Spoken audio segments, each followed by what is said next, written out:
What a fun new intro. Thank you, husband, for making that. Welcome to the Chrissie Mayr podcast. Wow, what a week we are having. We had Gavin McGinnis here in studio, my longtime friend, then foe, now back to friend. He was here doing Nightmare on Monday night. So I figured, why not like round it out? I should get Adam Johnson on next.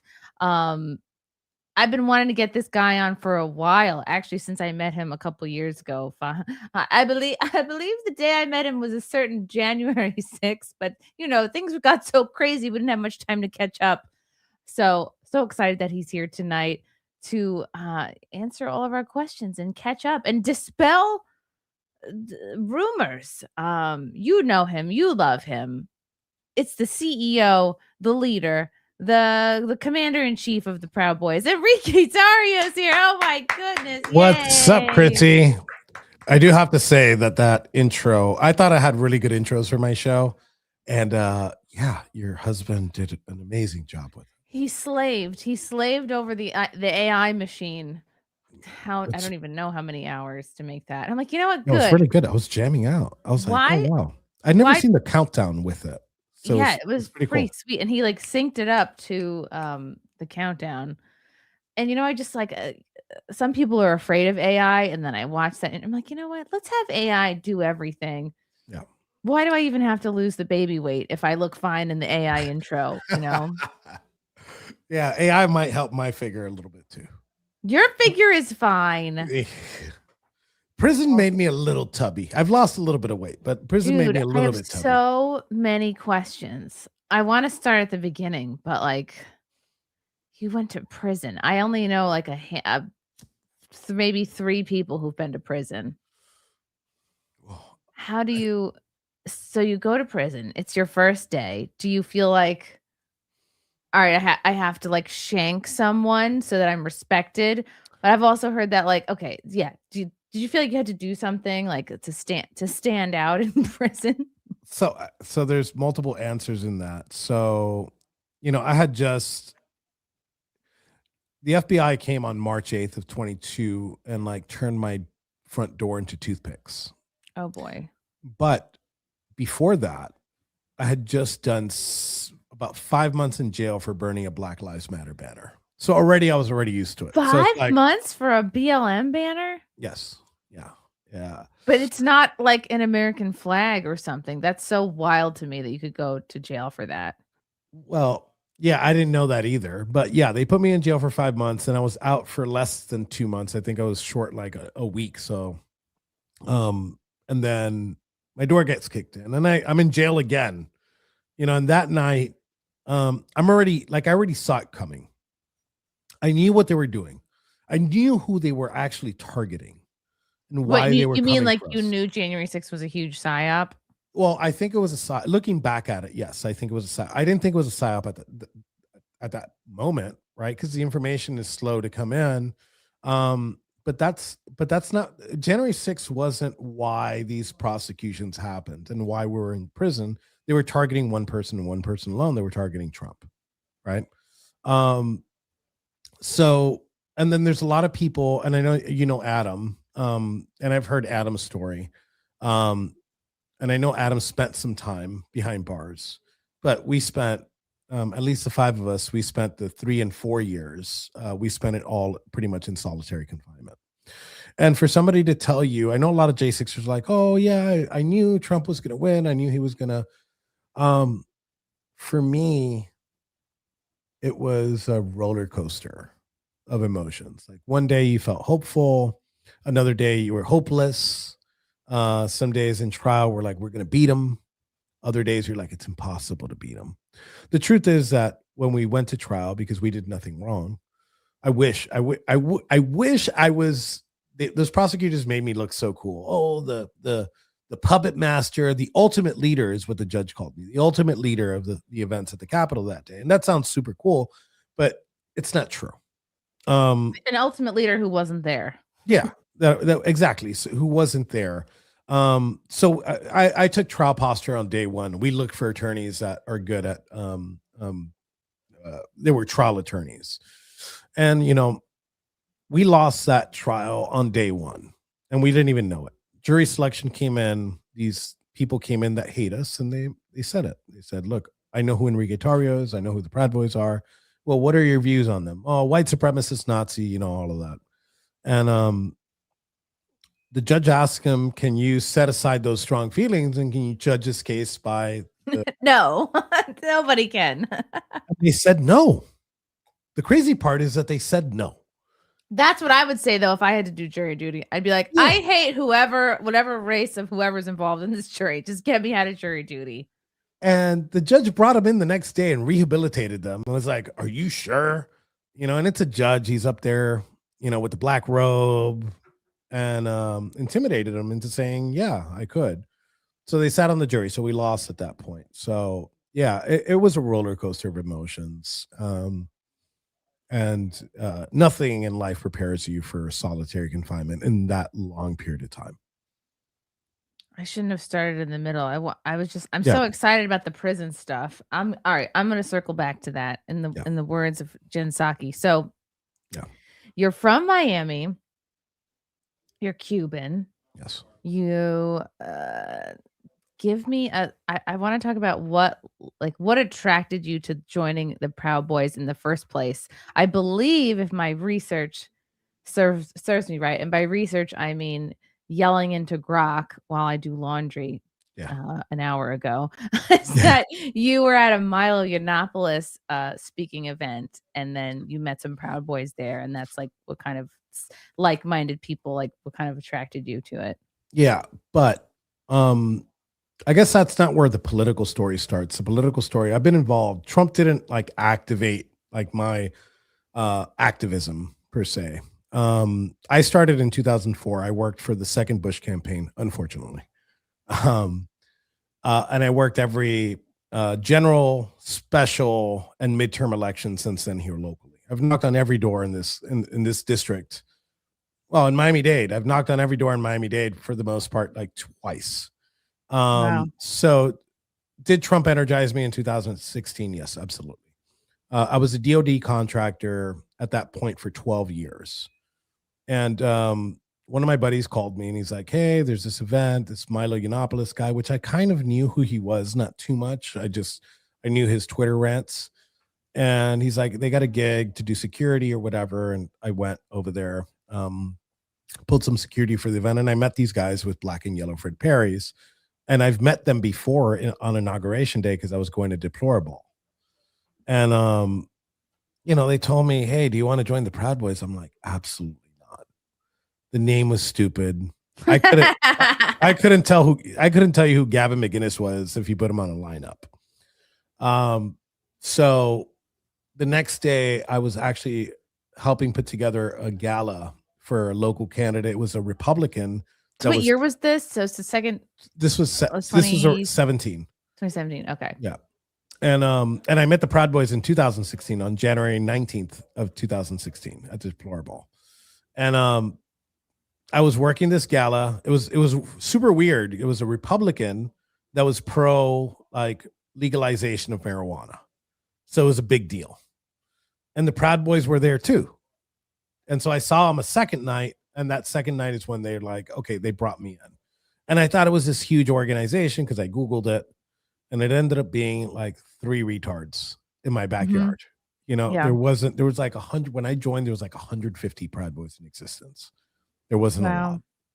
So that's how I joined. Because it started, people don't know, it started basically with Gavin, who was on a couple nights ago in New York. He was doing shows at Compound Media, and one of his booth boys just wanted dating tips, like wanted life tips. And he was like, "Okay, buy a leather jacket, start working out, and don't masturbate." Right. And then it was like a social group. I was trying to explain it to my 22-year-old producer. I was like, it's basically the Elks Lodge. It's the Elks Club for younger guys. Yeah. Yeah. And that's what it still is. Actually, as a matter of fact, as we're talking, I told you this in the green room, but the audience doesn't know this. I have I'd say about 70 guys in my studio right now because we're actually having a meeting. We're not here talking about politics 24/7. We're just talking about guy stuff. And that's what some people don't see in the Proud Boys. They see like the videos on YouTube and they don't understand its origins or what it's about. Yeah. It's a drinking club with a patriot problem. And I'm quoting Gavin there. And it's exactly what it is.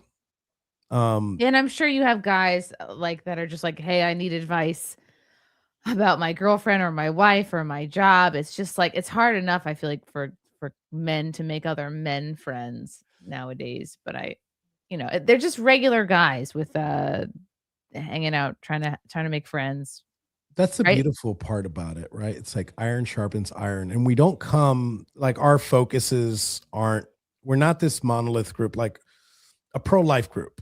When you join a pro-life group, you know what it's about. You're like, oh, it's pro-life. With us, it's a very broad spectrum, right? So I'll give you the example. I didn't become a dad until 2021. And you know, I've been a business owner my entire life. I've since my teenage years, I've never worked for anybody else. And I had one of my guys that's been a dad since his teenage years. So, he worked his 9 to 5 and I helped him start his first business because he came up to me at one of the meetings. He's like, man, I want to do what you do. I'm tired of this 9 to 5 Oh. thing. So we helped him start a business. Actually, he's much more successful than I am right now. So kudos to him. But, and when I had a kid, like obviously I have my family to fall back on and my dad to fall back on, but I wanted some more advice. And he was the one that gave me advice. So we were from two different spectrums. We lived two different lives and we kind of got together and we helped each other in both aspects. And it always starts there. That's why those YouTube videos that you see and us protecting Trump supporters, why we're so good at it. It's not because we're a militia and we train for this stuff. Is it starts with the brotherhood. It starts with us protecting each other and protecting other people, right? Because that's I don't know if Gavin said this. He steers away from it sometimes, but we protect Trump supporters. That's like a second nature to us. And it's natural. It's man stuff. Like we go to an event. It's not like we're providing security. It's like we're going to stand in between this side and the side of retard ninjas that are on the other side trying to throw bricks, assault people. Mhm. So Yeah, because, like, on January 6th, there was, like, tons of I think this past January 6th, I always like to share selfies I took with dogs, and then, like, there were families there, there were, like, moms with their kids with, like, a little Trump flag tied around their necks. It was like it just bothers me so much that anybody who was there knows what the day was really like, yeah, especially the people that went nowhere near the building that were like, "Oh, this feels just like a field trip." This is I always joke around like the best thing about January 6th was the food, like, yeah. "Oh, man, people don't talk about." Like, I I just can't even tell you that. messing around, I can't like, tell you "Oh, how there were good the food the was. food trucks." I remember I interviewed a guy who had a fruit stand. Like, I just wanted to talk to everybody who was there, but, it always bothered me, like, how the day was so mischaracterized, and then, of course, as things went along, you're like, "Oh, okay, this was set up to make a certain voter group look a certain way." But it's just, like, it's so interesting because I remember I met you that day, and I think I maybe got your contact info, and then, Yeah. of course, there was no way, like, I mean, you were so busy at the time, and, like, everybody was so busy, and then all this shit happened, and, like, we lost touch, and then I just saw you again at the debate, at Pearl's debate with Anna Yes. Kasparian, Mhm. and I was like, "Oh, I should ask to take a photo with Enrique," and then I was like, "Am I nervous to ask for a photo? Am I, like, a little." I I feel wanted a and photo. then you asked me for a photo, I was like, "Ah!" And then we took like a million of them because the Yeah, lighting was horrible. it looked bad, they all Yeah. looked bad. Yeah. Yeah. It all worked Um, out. but But so, yeah, the point of that is, like, it's just regular guys doing regular guy shit, and also another reason the group got together was to help someone like Ann Coulter or, I don't know, like a Steven Crowder if they needed to go to a speaking engagement and there was a mob of Antifa there, like, help sort of get people there yeah, safely. Right, security stuff. yeah. And like I said, it comes natural. And that's kind of so just rewinding a little bit from January 6th on December 12th. I if we rewind to November, I got stabbed along with four other people, and we were just You walking. mean at the November rally? Bev Beatty, yeah, we're no, on election night. On Oh, election okay. night. there wasn't like a big rally there. I wanted to be in DC for Trump's second win. Mm-hmm. So I flew there, small group. We were at Harry's, and at the end of the night, we didn't know what the results were. And Bev Beatty, which was also pardoned by the president, we were walking her to her car, and there was some people that came out of BLM Plaza, and were actually stabbing an older gentleman, and we stepped in, and we didn't know that there was knives involved. I just saw the guy with blood, and we start tussling with these people, and when they run away, none of us noticed that we got stabbed. As a matter of fact, I didn't notice that I got stabbed till 15 minutes later. Whoa.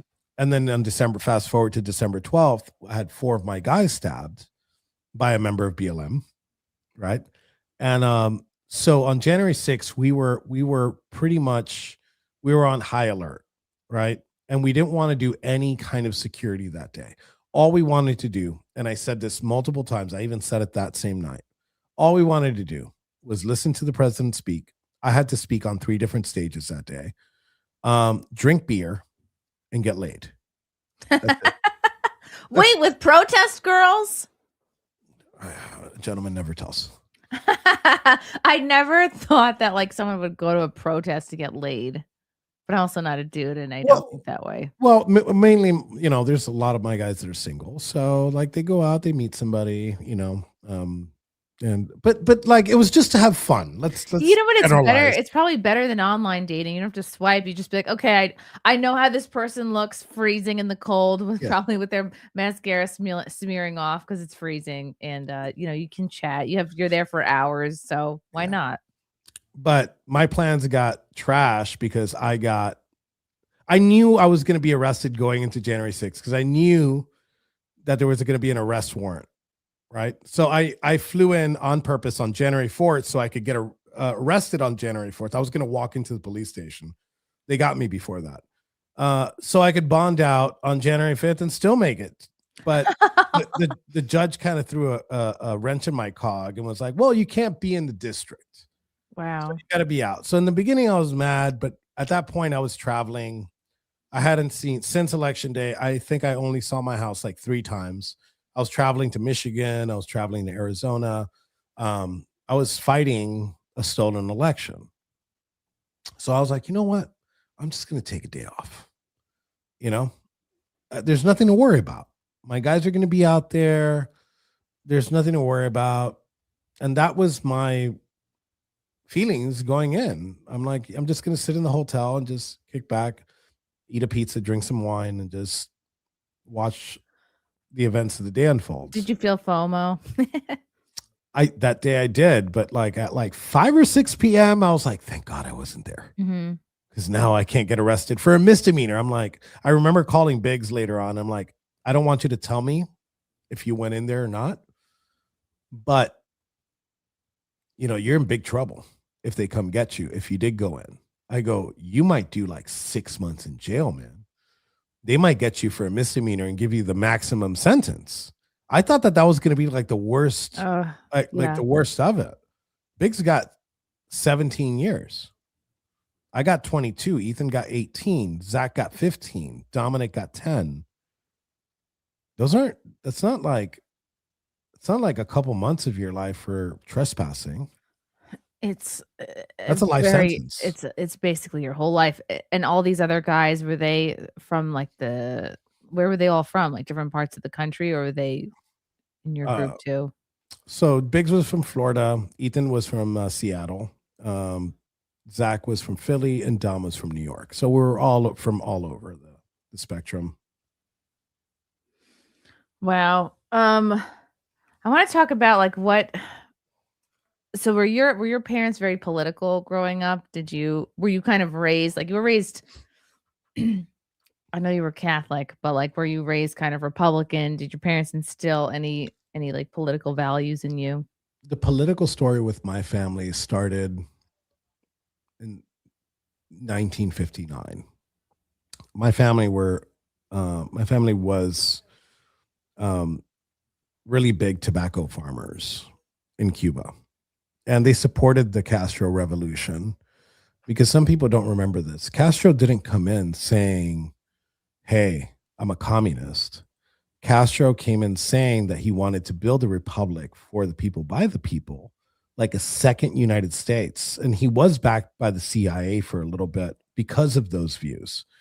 It wasn't until a couple years later that Castro himself came out as a communist because he couldn't find backing from the United States. So he found it in the Soviets. And Che Guevara was a communist, and so was his brother. Um, so Che Guevara brought his forces in through Santiago de Cuba. Damn, I said that like a gringo. Santiago de Cuba. And they happened upon this farm that was just on the outskirts of the city, and they needed to use it as a forward operating base. And Che Guevara himself was on the tree line and sent a soldier in to knock on the door. And the family refused to give them their property as an operating base. So Che Guevara sent him back, and they pulled the two adult males out of the home, put their hands behind their back, put them on their knees, and shot them in the back of their head.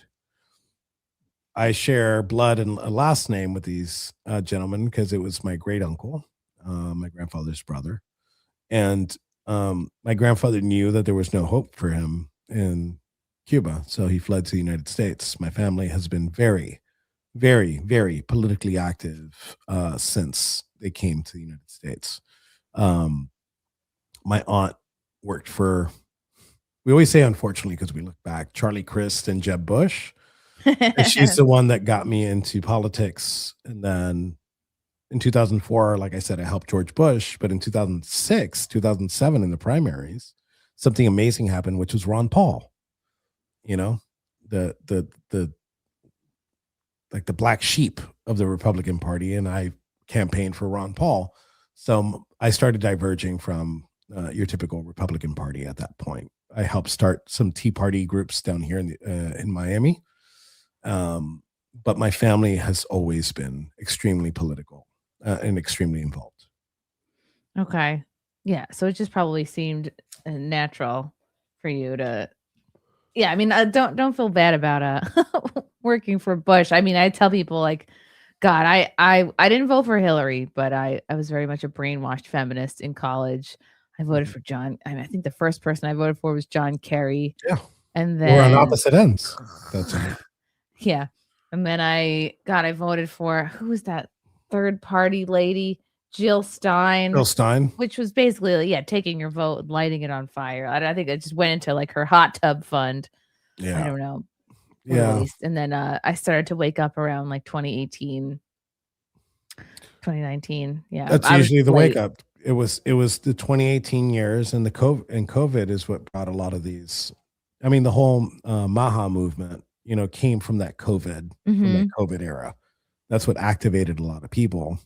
We have this big Republican Party that kind of has this internal civil war right now because we brought in people from all different ideologies, and that's the price. That's it's healthy, but that's the price you pay for it. Right? Do you see that like Trump did have a way like of kind of choosing a good team and bringing everyone together this time around with Tulsi and RFK, and I know it's hard to kind of like step out of each of our own like Twitter algorithms and bubbles, but like, do you see that dissipating for the next presidential election? Like, do you have any real concerns about the Democrats? So just a lot of people that just jumped in 2016 didn't see that, before, because they just jumped in and all they've seen is Trump, Biden, Trump.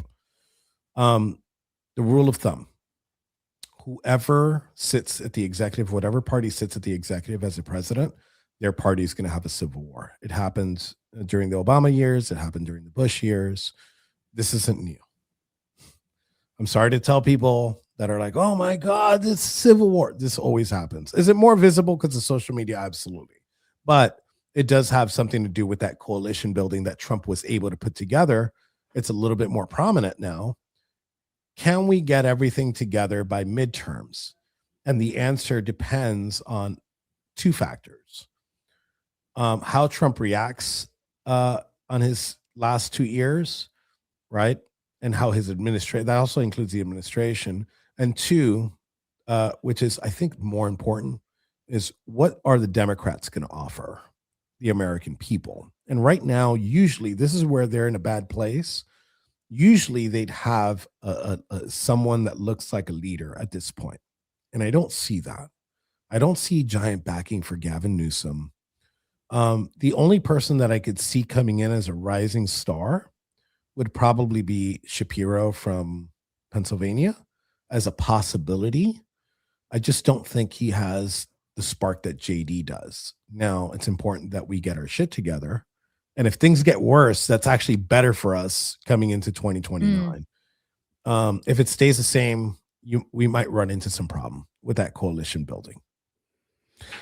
And I think it's important that people understand, because I see a lot of new people like just supporting everything that his appointees are doing. I support everything the president does, period.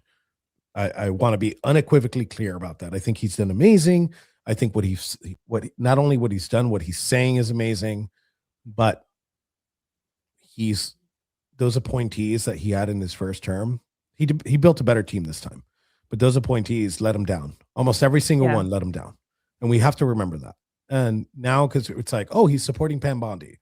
If Pam Bondi doesn't get those arrests, and we do see like a Gavin Newsom, I give it, and I hope it's on Polymarket.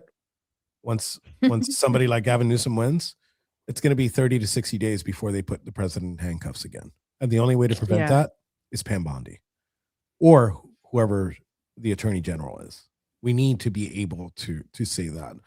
And some people are like, oh, you've gone against Trump. Absolutely not. I've supported him the whole way. That loyalty and that love does not it doesn't go into his appointees. They're the government. They work for us. Right. Period.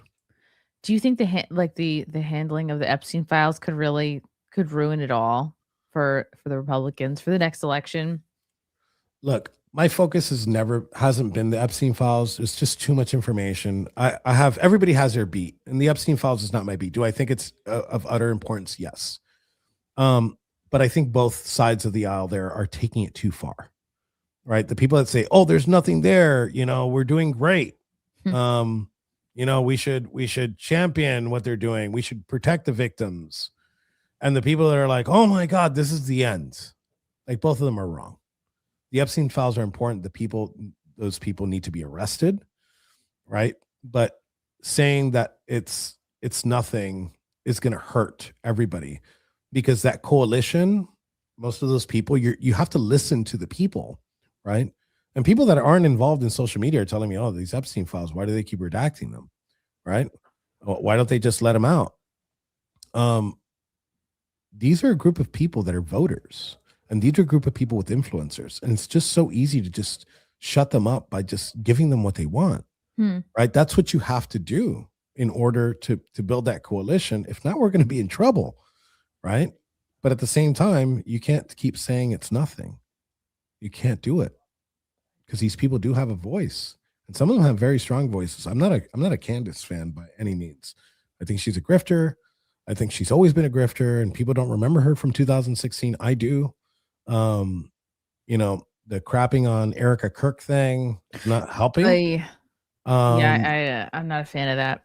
Yeah. So, and a lot of people, like, I'll get a lot of crap for saying that here, and I get a lot of crap for doing that, but like, we need to be real. And I understand both people that they want to get down to the truth, but some people are exaggerating, and they're exaggerating for clicks, views, and sometimes for money. And the people that are trying to do it for money are retards, because there's no money in this. There is no money in this. No. Unless you're a politician, you're making buku bucks, but we do it out of love. You know how much more money I could make doing like roofs here in Florida? I could make a crap ton of money doing this, but I just love what I do. But you're not Mexican, are you? No, I'm not. Well, selling roofs. Let's just start with that. You're not going to catch me on a roof, but selling roofs.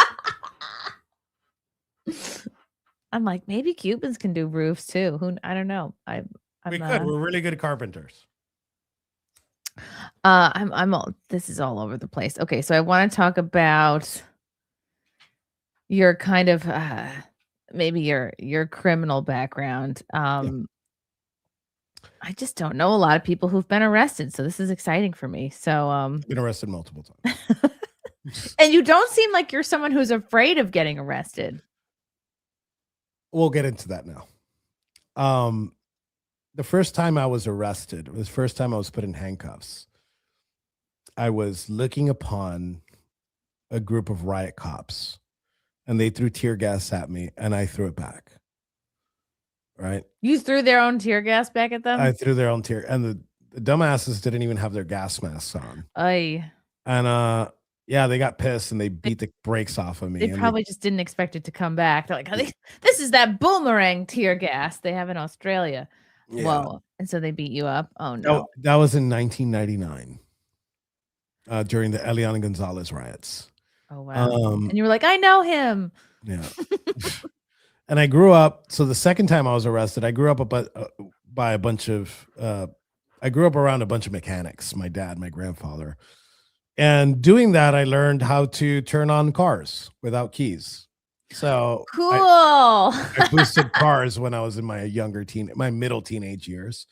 I got arrested for that, and yeah, and then I went straight for a bit, and I started my own security company. And as a side business, I was selling diabetic test strips. How did you get those? Like, how does one get into diabetic test strips? So when your health insurance sends you, these diabetic test strips or pays for them, you always have extra, and some people just send them out sell them for cash. And I'd buy them at $12. I'd sell them back on eBay for like $40. Did you have diabetes? Like, no, I didn't. And okay. I didn't really run the show. It was my assistant that would put everything and purchase them and sell them, because I was doing DoD contracts at the time, which had me traveling a lot. So as like a little side gig, it was good money, very easy to do. And I didn't know it was illegal in the beginning. I found out later, before I was arrested, and I kept doing it. So I did something wrong. I deserved to get arrested. That guy who sold, what was it, the AIDS medicine or he sold some kind of medicine like. Oh, you're talking about, actually, I saw him the other day. Like quadruple, Scarelli. Like Scarelli. He sold some kind. Was it a diabetes medicine or something? Or it was an AIDS medicine. Well, there was multiple medicines. The ones that really made the news was the AIDS medicine, and he was big on Twitter for so much money, and he was unapologetic about it. Right. And so you were like that guy, but for diabetic test strips. Yeah, but it wasn't like it was like a side hustle. It wasn't even like, this is all I did. Wonder if I could sell my used pregnancy tests. Possible. I didn't say possible. I threw them out. So yeah, I got arrested and I pled out because I was guilty of it, and I got my time. But before I got my time, I guess this is where the controversy is, because I get called a Fed all the time. Why? Yeah. Why during the time, I was able to find out about it was a Mexican sex trafficking ring that operated, and they did excuse my language here, but a bunch of whorehouses around the country. And what they would do is they would traffic women from Central and South America through the U.S. border, and then they'd switch them from place to place to have fresh women. So I helped the FBI take them down. And while I took them down, when they went to go take this down, they hit the mother lode. They didn't only hit like a sex trafficking ring. They had like a whole bunch of businesses, and they were all Mexican nationals. It was 30 arrests. 2 of them are doing life in prison because they actually raped one of the women, girls at the time. Yeah, I'm not I never hid that. This is something. Yeah. How did they put it to you? So you get like in trouble for the test strip thing, and then like, how do they put it to you? Like, hey, you could either go, I don't know. Were they saying go to prison for the test strip thing, or help us be an informant? No, so I made that choice on my own. I knew that I'd get some time off, right? And that's what the people usually like. Oh man, that's the bad part. No, you should, if you find some type of and if it wasn't a sex trafficking ring, I would have done my time. It wasn't a long time that they were serving anyways. But I took the opportunity to take them down. I'm unapologetic about that. I don't care what anybody thinks. I think pedophiles, that's the least that they should do. The life sentence is the least that they should get. So I did my time in prison. I did like a total with good time they took off. I did like 10 months. I came back home, and I got back involved into politics, and I went back to doing my contracting work. Um, and from there, like some of those skills, like the contracting work, helped me out when I joined the Proud Boys, and my being able to put groups together, like the Tea Party, the local Tea Party, and things like that, also helped me with organizing the Proud Boys. So, but I currently, as I'm talking to you right now, you have a fugitive on your podcast right now. I have an arrest warrant. Oh, wow. And how exciting. To those people that want to continue to call me feds, I want to remind you that I got 22 years, and they put me in a room and they told me that they would let me out if I connected, if I admitted, right, and it would be a lie, that I was communicating with Donald Trump to overturn the election of 2020. They told me, you're just texting Trump? Jesus. Yeah. Why was Well, through a third party. They said that Roger Stone was the middleman between me and Trump. That sounds super cool. I wish I had the president like that, where I could like call him or tell him it's not true. And they knew it wasn't true, but they needed something people don't remember. You remember when they knocked him off the ballot in Colorado? Mm-hmm. Yeah. So when they knocked him off the ballot in Colorado, he wasn't charged with anything within like the bounds of insurrection, which is where the Constitution states that they could knock him off the ballot. So if you remember the January 6th indictment, right, where he had that case out of DC, they said it's a January 6th indictment, but it really wasn't. It was about paperwork and his call with Brad from Georgia. It had nothing to do with the events at the Capitol. What they wanted to do is connect him to the events in the Capitol so they can knock him off the ballot. Wow. And they could have done that with me. And I said, no, go fuck yourselves. And that's why they gave me 22 years. And then the reason why I have an arrest warrant now is because in a civil case that has to do with the taking down of a Black Lives Matter banner off a piece of private property, the judge wants me to give her my phone so she could extract all the information. And in court, just about a couple of weeks ago, I told that judge to shove it, to go fuck herself. I told the plaintiff to go fuck themselves. They're never getting that phone because I know what they want with that phone. They want to get my contacts. They want to get my messages, and they're never getting that phone. And because I said that, they have an arrest warrant on my name. So I've never, I didn't turn on my back on my brothers. I didn't turn my back on the president, and I don't turn my back on my contacts. It's never going to happen. You could put me in prison for the rest of my life. Okay. I took down a sex trafficking ring. You want to call me a fed? Fine. Be a pedophile supporter, right? Defend pedophiles. I'm okay with it. Why do you think people think that or call you that? Because when people don't like you, they'll try to find anything that they can use to use it as a crowbar. And they're like, oh, fed. And again, like nothing here shows I could have been home. I could have only done like about 6-7 months in jail, and I would have been comfortable in my home, cooking food in my warm bed, getting laid. And I didn't do that. I sat there and I took 22 to the fucking chin. And I did that for my brothers. I did that. I wasn't going to lie about the president. And if somebody wants to judge me for it, again, they're feel free to do so. But I think my record shows how loyal I am to my people. Yeah. So when you thought you were going to do 22 years, and how much of that was going to be solitary, or you don't know till you're going through it? I don't know, because I spent my entire 3 years and change in prison in solitary confinement. So it could have been the whole time. How do you what are your days like when you're in solitary confinement? Do you have any clue even what day it is? Of course you don't have your phone. They don't give you a paper calendar. Some places there's no windows. You don't know what time it is. Sometimes I'd wake up and I'm like, oh man, it's like 11 o'clock in the morning. No way. It's like fucking 9 p.m. and I just woke up. Wow. So I have to stay up all night. The lights go out. You can't even read at night. That's when they bring you books. Uh, they fucked up all my teeth. It I messed up your teeth? yeah, they messed up my teeth pretty bad because like some of these places, since you're like transient and you're like moving around, they moved me to 40 different, which I think is a record. They moved me to 40 different prisons, federal holdovers, and county jails in my time I was there.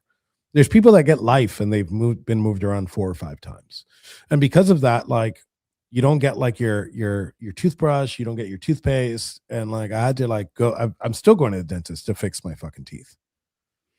Why did they get so messed up in jail? Because you couldn't brush? Yeah. You couldn't Yeah. Yeah. Like most days, I just got a towel and water and fucking, went in there. But your teeth need more than towel and water, you know? So I have Invisalign, I go for deep cleanings, so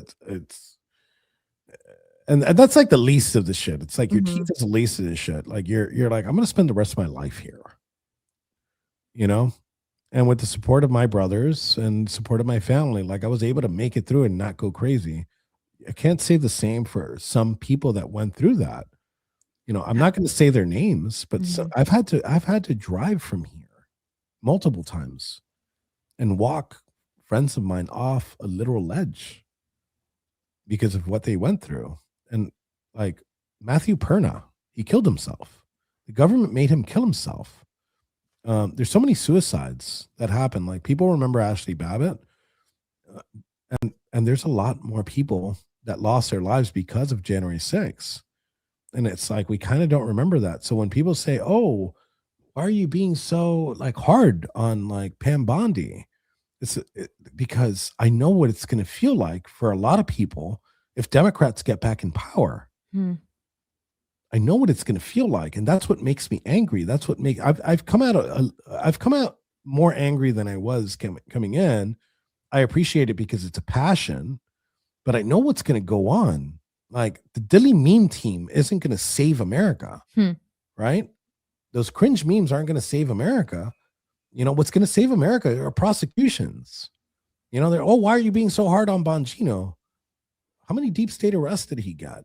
The answer is zero. I get it. I get that the job's tough. It's supposed to be tough. But like those people that did that to us, they still work there. The FBI agents that put us in prison still work at the FBI. So it's not about prosecutions. Those people that did this to us and lied to us about us in order to get a conviction, which they didn't even need. This jury didn't need that to convict us. Those people still have a job and they're promoted. And now they're working this pipe bomber case. So yeah, I have a reason to be angry. Some people that are just angry to be angry, yeah, fine. Like they're like, fuck them. But me, I know what's going on. They're just trying to lay low and, like, basically not get hopefully not get fired, and then if a Democrat wins, then Trump and everybody get to go to prison, I guess. I thank people for having hope, but like we need both sides. We need the angry people and we need the people with hope. We need those two. Those two that are going crazy at each other right now, we need those two. Because we need to capture those people that have those strong feelings and we need to unite. Unite or die, join or die. Yeah, I don't understand what happened with Bongino, like, I don't know. I still like him as a person, and I have no idea what the job is like, but, it's just I don't know, maybe are they afraid to arrest anybody? As I just know that, like, Bondi's not doing very much. She's not. And look, I want to like Bongino. And I respect that people like Bongino. I respect that. I get it. But like we have to be honest with each other. If we don't get these arrests, and we didn't vote for cheaper eggs, we voted for accountability, right? That weaponization that happened to me, 1,600 people plus their families. Me and my mom are really close. And people that know my story know that how close I am with my mom. My mom is a warrior. She fought for me every step of the way. And I'm turning into a teary-eyed pussy right now behind this shade. So I'm happy I have them on. But like the people that made her suffer, those people need to pay. And I'm not saying like I'm not enacting, I'm not calling for violence. I don't want violence. I want retribution and retaliation. And what that is justice. I want them in prison so they can't do that to anybody else again. I don't want them to get 22 years. I think they probably deserve it. I want them to give them exactly what'll help rehabilitate them and stop them from being on the street and doing what they did to me to other people. How did your mom support you through all your time, like, in prison? It's like I like got off the war horse because they pulled me off the war horse and she just jumped on. You know, she was on every show, she was at every rally, she was every day. She went to trial every day. You know, it cost my family millions. Like we're in like everybody mortgaged their house just to pay for my lawyers. And like I was like, you guys don't have to do this. The outcome's going to be the outcome, no matter what lawyers we get. And yeah, and she's a warrior. She was advocating for me. I'm one of the lucky ones. I was in prison for 3 years. Some people were only in prison for 30 days and they lost everything. You know, they don't get to see their kids. They lost their career. Their families left them. They don't want to talk to them. Like that pushes somebody to suicide. Me, I'm lucky that I was raised with a really good family, a really tight knit family, and I have a really good support system in my brotherhood, right? Because if I didn't have that, I don't know where I'd be today. So I don't care if I did 3 years. I don't care. Maybe the person that did 30 days is suffering or Mm. suffered more than I do. That's why I'm so passionate about it. Yeah, I was, well, I just saw Adam Johnson recently because 'cause we're both doing Timcast, like, He's amazing. he really is such an amazing Yeah. person and, like, has 0 chip on his shoulder. It's just, like, bright and, just gifted, and he's, like, a really special guy, and he was telling me that, um, I forget how much time he ultimately did, but, like, that he had an option to see his family, but he basically, like, gave his time over to some other guys that, had been in prison longer because he knew, "Alright, I'll be out in a few months. These guys Yeah. haven't seen their." And I was like, "Wow, that's really amazing." Yeah. Yeah. There's few people in life that you could like say, this is a genuinely good person, right? Adam is one of those people. Mhm. And I've talked to Adam multiple times, and I think I've seen Adam a total of like 5 or 6 times since I've been out. And I'm like, he's like one of those people that is like genuinely good hearted. And um, the people of West Florida would be lucky to have him as a representative. And I hope he wins. And I I do hope too. after that, I hope he seeks higher office because people like that need to be in office. Yeah. Yeah, he's tough, but he is kind, like, I don't know, he's just, like, an amazing combination of characteristics, and I think he was in solitary for a time too, and Yeah. I'm kind of fascinated by it, like, how many visitors can you get? Like, what are people can people send you stuff? Since I was moving around so much, I didn't really get mail. And you have to be in a certain prison for a certain amount of time in order to get visitation. So I hardly ever got visitation. The moments I did, my family flew in every visit. Every chance I got a visit, I got it from my family. So I'm really appreciative to them too. Um, but you don't know. I wouldn't say that people have to go through prison, but I think it was a good and humbling experience because you don't know who you truly are until all you have is yourself. Like all you have is your thoughts to reflect on things, to see things in a different light. And like my core values morally and politically never changed, but like certain aspects of them change so much that it kind of looks like a Rubik's cube right now. I understand the system. I understand the justice system. There's no justice and there hasn't been there. What they did to us, they didn't just learn how to do it because of January 6th. They've been doing this for a long time. Like it was very methodical, thought out, and this is something that is in a manual somewhere. Wow. Like, how to make an example of people. Yes. How to get the loudest voices and kind of stifle them by putting them in prison and charging them for something they didn't do. Sedition is one of the worst crimes you could commit. in the United States. It's one step under treason. You tried to overthrow the United States government by force. And to charge people, we didn't get charged with any violence, as a matter of fact. Like in my the conspiracy, none of the people I was around got charged with any acts of violence. So it wasn't like a violent act. It was a political act in their eyes. Um, they compared it to like ISIS. We were treated, actually, I was treated worse than the shoe bomber, the Lockerbie bomber, because we were in the same jail. And they kept him separate from me. And they had to shut down the entire floor. When I walked the floor, they had to shut down the entire floor. I couldn't have any contact with any other inmates. And they just Wow. walked this guy in. They're like, all right, let's let this guy in. Hold on. No way. We got Hannibal Lecter coming in. And like, I'm not a danger to anybody. I'm not really a violent guy. They just didn't want anyone to sneak you snacks. I wish. Some officers did. I won't say where because I'm not going to Oh, jeopardize that's their nice. job. But I got Chick-fil-A twice. Oh, wow. Yeah, the ketchup packets are amazing. You just ate the ketchup packets? Mm-hmm. Yeah. Your taste buds, listen, look, there's Your two taste things. buds change in prison. Yeah.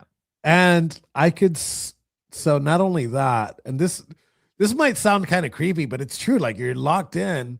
Like I could smell a woman from like 200 feet. No You know, way. like- You're like a bloodhound. And it's like you turn it turns you back into like this primal machine that it's just survival. Like I really did eat ketchup packets from Chick-fil-A like they were a gourmet meal. And that was just, I mean, Did you get the food or just the ketchup packets? no, I got the food too, but I had Okay. extra ketchup packets. I saved them for like 2 or 3 days. I'm like, you know how they come, like they're like, Yeah. you could choose them as a dip, so that was great. Wow. Okay. So do some of the like security guards like I would imagine some of them knew who you were and like were supporters and like Some of them were, depending on the city I was in. Atlanta and Petersburg, Virginia were two of the worst places. Atlanta, I was banging on the door because a guy like 2 cells from me he said he was having a heart attack. And then I stopped hearing him banging. And it was 4 hours. I was banging on the door for 4 hours. And like finally they came and they didn't go. I'm like, hey, that guy needs medical attention. They didn't go to that guy first. They opened my door. They beat the shit out of me, put me back in my cell. for And when they- banging on the door. for banging on the door. And when they go to his door, he had died of a heart attack, and they pulled out the body. Did you see it? Yes. Did you like, ugh. Yeah. Because my cell was like at a corner. That sounds bougie. Yeah, I had a corner unit with no window, but a corner unit. Oh, And somebody man. had painted this giant devil on the wall, so I had to like look at it all the time. I was like, Oh, that really sucks. You can't just be So- like, "Can I have some paint? Can I get can I creative?" change rooms? Can I? Yeah. No, you can't change rooms. That's like You're your room. That's it. We're in the You're done. devil room. I was Great. in the devil room. Yeah. And same thing with Petersburg, but if I was in Kentucky for a while, and most of the guards there were amazing, very like not amazing like they showed me favor, like they were professional. And I knew they didn't want me to be there. They're like, you don't deserve to be here. I can't treat you special, but yeah, you shouldn't be here. So Wow. yeah. I could write a book. I'm writing a memoir now. I could write a book on just my personal experience. I've had to put a sharp object in somebody, Oh, like to defend yourself? Yes. I've had to do that in my last 2 months of prison, as a matter of fact. Did you make a shank? Yep. You can make a shank out of anything. What did you make a shank out of? I got a paper clip, and then the railing on the bed. You need multiple paper clips, but the railing on the bed is all steel, and you kind of just shave it down, and you just build With it a up paper clip. with a paper clip. Yeah. I guess you have time Takes to do days. that. Takes days. But yeah, I was in there, and So you use the bed railing as the the bed shank, railing, yeah, and and then you take it off? I was Wow. ahead of my car because that was the only time that I was in general population my last 2 months, and I was ahead of the Caribbean car because I got into the prison. Everybody knew I was going to get pardoned, and the news actually helped us out, right? Because all these people hate the federal government, wrong or right, whether they're supposed to be there or not. Like, they hate the federal government. And what were we charged with? What was the alleged crime? Is that we attacked the federal government. So they're like, oh man, these guys are awesome. Oh no, this is the leader of the Proud Boys, right? So they're like, okay, no one better to lead the Caribbean car than this guy that leads this giant white supremacist hate You group. you mean the Caribbean group of guys in the prison? So in prison, there's prison gangs and there's cars, right? There's a white car, the black car. Um, the paisas are their own like little car, which is like Central and South America. And the Caribbean car is like people from the Caribbean, like Puerto Rico. Well, Puerto Ricans run by themselves, but Cubans, Dominicans, some Venezuelans, some Colombians. So you guys have the best dance moves, We have clearly. the best dance moves. And we were gonna throw out one of our own, and he found out, and he came into my cell. What does that mean, throw out one of your own? So you have to police your own, right? Like, people say, well, the black guy fights the white. If you have a problem, if the black guy has a problem with the white guy, they can't really go at it, right? And you can't jump the other car because then it's going to turn into a race war. And that's something that everybody tries to avoid. So you have to police your own. So if somebody does something fucked up, like they owe money or they screwed somebody over or they're snitching or whatever, like, that guy's got to go. You got to check him in, Where do they right? go? They go into the Is there a shed. miscellaneous car? Is there like a No, well, where I was, you couldn't roll. You couldn't roll solo. You had to pick a car, or else you get checked in. And checked in, you're going to get your ass beat, so you could go to solitary and get Oh, transferred somewhere else. damn. So Okay. I joined the Caribbean car, and the leader of the Caribbean car was leaving 5 days later. So they voted for a new person. That person was me. And then we had somebody that was stealing and owing people money. So we had to check him in, and he knew we were going to check him in. So he goes into my cell, uh, and he came into my cell with a banger, pretty big knife. So uh, Did he make that himself? everybody makes it. Well, that or you can buy it. But I So had to defend you myself. all become Boy Scouts in prison, basically. Yeah. And nothing prepared me for prison more than the Proud Boys. And not because of anything, but these guys, we roast each other all day. So nothing bothers me.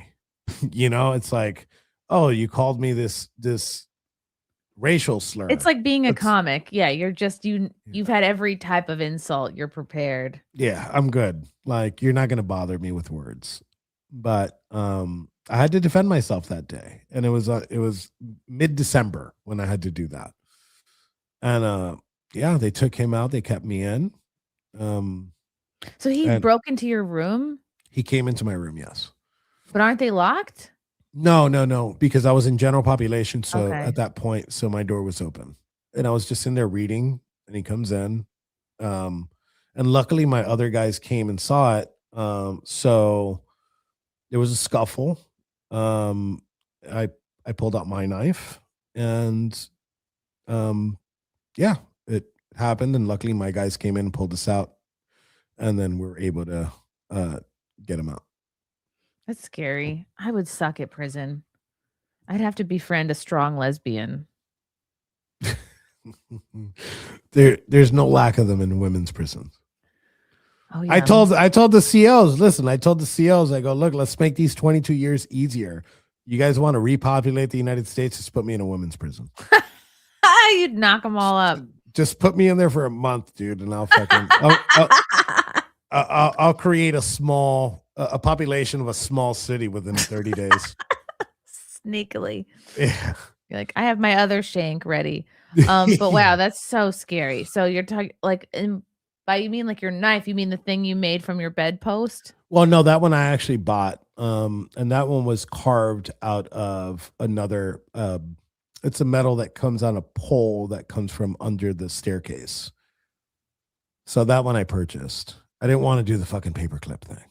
Yeah. Who's got I did time? that in solitary, because sometimes they'll put a celly with you by mistake because they Like a couldn't have roommate, me you with, mean? yeah.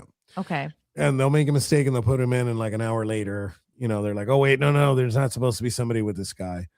So it happens.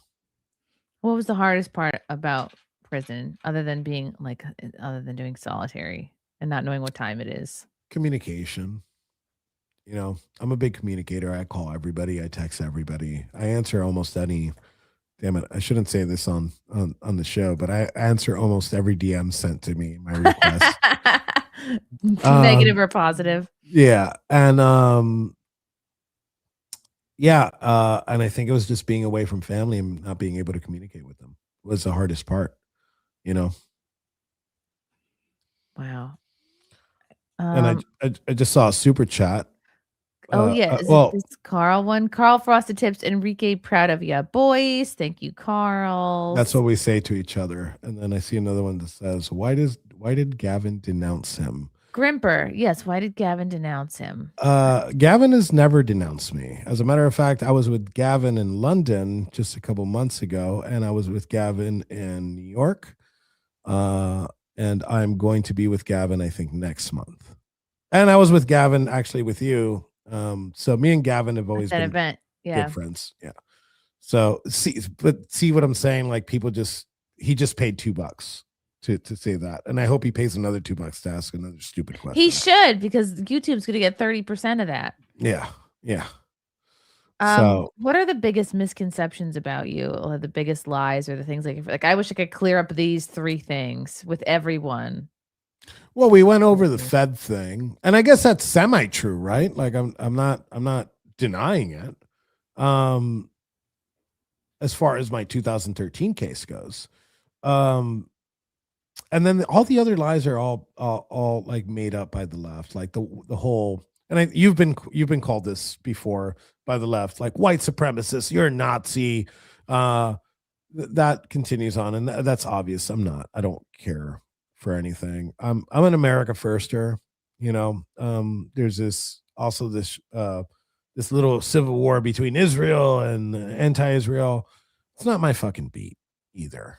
No, I feel the same way. Like, I find it kind of boring. Like, I'll see tweets. I'd be like, oh, they really want to get people fired up about it. And I just can't bring myself to care about it because I have so many other problems in my life. Like, I don't have room for Israel right now. Sorry, people. Yeah. Look, I think it's an important thing that we stop worrying about the rest of the world, right?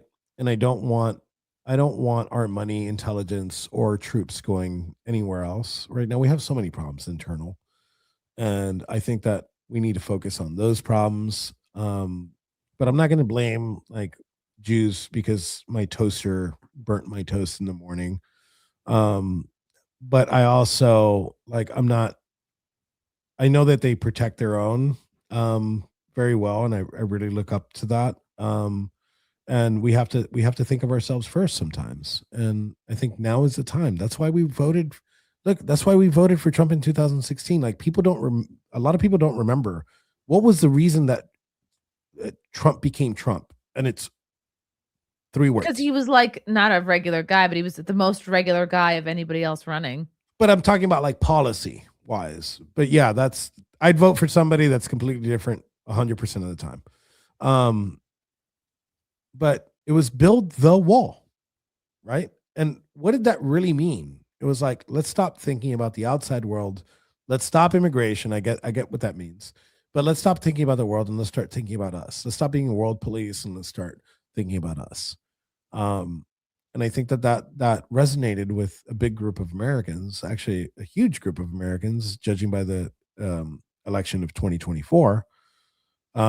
So we need to be able to see that, and it's still a message that keeps going on today. It's like I'm not trying to be an isolationist. It's just we need to focus on ourselves first, always. Do you have siblings? I have a brother that just he became a law enforcement officer and he's a Navy veteran. And then I hope my sister's the only liberal in her family. Wow. Oh Yeah. my gosh, what was that like for her? Oh, she's super liberal. And it's funny because she used to be my assistant at work. So like I started in a very small office and I had my MacBook with like all the Alex Jones stickers and the fluoride in the water. And Mhm. like she'd sit next to me because we shared a desk and she'd have like her MacBook with like uh Ruth Ginsburg Oy. AOC, Yeah. and they come in to interview. They're like, what the fuck is going on here? And then my sister's now, since I've been in prison, she found a new job. She's a drug dealer, right? Legal. Wow. She sells, she's a manager for multiple dispensaries. So, but yeah, she's doing really good. I'm really proud of her. What did they think of all this, and did they support you? Were they scared? I mean, like, especially the liberal sister. Both of them were very supportive, and my sister is very, very, very liberal. And it's the only liberal in the family, and she's far left. And she voted for Trump. And she voted for Wow. Trump for one reason alone, obviously to get me back home. But oh wait, hold on. I got a funny story about her. So right before election, I was able to get on the phone a little bit right before election. And she's like, "Ugh, I'm going in, and the only reason I'm going to vote is because of Trump, because of you. And I have to vote for Trump. But there's a couple things on the ballot that are going to pass, and it's like abortion in Florida and like recreational marijuana, right? So I'm like, yeah, you know what? I'll give you all of that. Whatever, fucking vote for it. Do whatever you want. So on election day, after Trump won, I called my mom and then I called my sister, and my sister's like, yeah, I'm so happy that you're going to come home, but I didn't get my abortion and I My didn't get my recreational marijuana. I was like, yeah, we tricked you. It was across the board. It was across the board. You're not getting fucking We abortions. You're not tricked getting you. recreational drugs. You're fucked. So yeah, she won We 0 out of 0 tricked on that you. election. As a Floridian, she's done. Oh my god. Yeah. That's really funny. Wow, okay. Has it been, I know you have a girlfriend now, but, like, has it been hard to date in general, just you being you? Yes. Yeah, it is. Because it's harder to vet, right? It was harder to vet, because some people uh it works both ways, actually. I don't know what somebody's intention is, right? Um, I'm broke as shit, so they're not with me for the money. Let's just start with that. Um, but other things, like maybe you see like the shit you see online. You're like, oh my god, this guy's. I lead probably one of the most boring lives in the world. I'm either at home or I'm at work. And the only time that I diverge from that path is if like I'm at an event and I've been focusing on like my work for a bit, like all the shit that I do when I'm not home. um so yeah, it's been pretty hard, but I'm not worried about it. Look, there's nothing in the world that could like make me sad at the moment. I just got my life back. The president gave me my life back, and I'm very appreciative. I appreciate that so much that I appreciate the small things. Mhm. I no longer eat ketchup packets, but like Not just for old time's sake, not, like not for old time's sake. Um, some of the J6ers are like, "Oh, we need to do a prison food night." I'm like, "Look, dude, I've been in prison before, and that shit never works. It might be good when you're in prison. It's not good when you come out." Uh, but look, I could get a flat tire, and like AAA will show up like 4 hours later. I'm just gonna be chilling in the car, listening to music, doom scrolling, and pissing off people on Twitter. Not worried about it. Like, what do I have to be sad about? Mhm. Nothing. Like, when you thought when you were thinking, like, at a certain point, you were gonna get 22 years, like, how do you wrap your mind around that? Like, how do you plan for that? Well, at the beginning, you don't think it's real. You're like, this isn't happening. And then sometimes you're like, fuck, I'm only 3 in, or I'm only 2 in. When they gave it to me, I was like 2 years in. I'm like, fuck. I got another 20 to, well, minus good time, but just average. I got another 20 to go. And then you go back to, nah, this isn't real. And the hope is a roller coaster. Trump's going to win. Trump's not going to win. They're going to steal the election. Again. Kamala Harris stole the election from Biden, stole the nomination from Biden. She comes with this energy. I'm reading on the news. She's polling like these crazy numbers. She's pulling in all this money. Fucking Cardi B. Wow. You brought Cardi B on stage. For sure you're going to win. Beyonce, not to Beyonce, sing. Jay-Z, Oprah. It's impossible for Trump to win. But sometimes I'd wake up and like, fucking Cardi B. I'm not going to win with Cardi B. They're going to lose with Cardi B. I ended up being right. You know, I said it. I said it a couple days because I was asking for voter registration. They were actually getting them from Scott Pressler.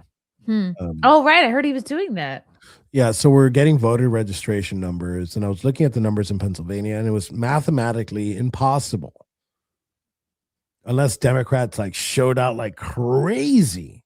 I already knew 3 days that Pennsylvania was in the bag, and I knew if Pennsylvania was in the bag, it was done. Why is Pennsylvania so important? Pennsylvania was so important. It's because of the amount of points that's allotted to Pennsylvania and what were the swing states. So it would make it almost impossible for the Democrats to win if they won Pennsylvania. And it would be early. It usually is early on because it's on East Coast time. So the um, voting closes early. So, but we didn't get the results of Pennsylvania, I think, until like late 10 or early 11 o'clock at night. And I knew it was in the bag at that time. They had called the race, I think, at 11:30 at that point when they saw Pennsylvania because it was just red, red, red, red, red, red, red. And it was over. It was over. And I couldn't wait. When they called it, I was locked in. Yeah, And how did you like I mean, they don't let you guys watch TV, right? yeah, well, there was a TV because I was in transit. I was actually on my way to testify for a police officer that was caught up in all this J6 mess. That he's in jail now for some shit he didn't do, and we're currently seeing if we could get a pardon for him. But I was in this place. I was in Mississippi, and I bought a radio. The crazy story. Kara Castronova wrote a whole piece on it because while I was in prison, I was talking to her, and I bought batteries that day, and I had this little radio so I could listen to the TV. So we locked the doors lock at 9, which results were coming in at 9. I turn on the radio and there's no fucking the batteries don't work, and I'm fucking aggravated. I bang on the door. I get the officer to come by. I'm like, can you put the volume on the TV for me, please? And he knew what was at stake. So he put it up. But even blasting the TV, I couldn't hear it. So I got my bed and I put it right next to the bottom of the door so I could put my ear through the door so I could listen to CNN out of everything. And I had the papers in front of me and I had like a little drawing with the electoral map. Oh, so you drew the United States on your Yeah, so and my paper. possibilities and like what I think would happen. What are the possibilities? What he needed to win. So I'm jotting these things down. And at 11, like when Pennsylvania, I just like threw all those papers out and I'm counting because they Wow. opened the doors at 5 a.m. and I was in front of the phone. I was dying to call my mom. Oh. And the door popped, the electric door popped open. I kicked the door open and I grabbed the phone. And when she picks up, we said it at the same time. I said, I'm coming home. And while I was saying I'm coming home, she says, you're coming home. Oh.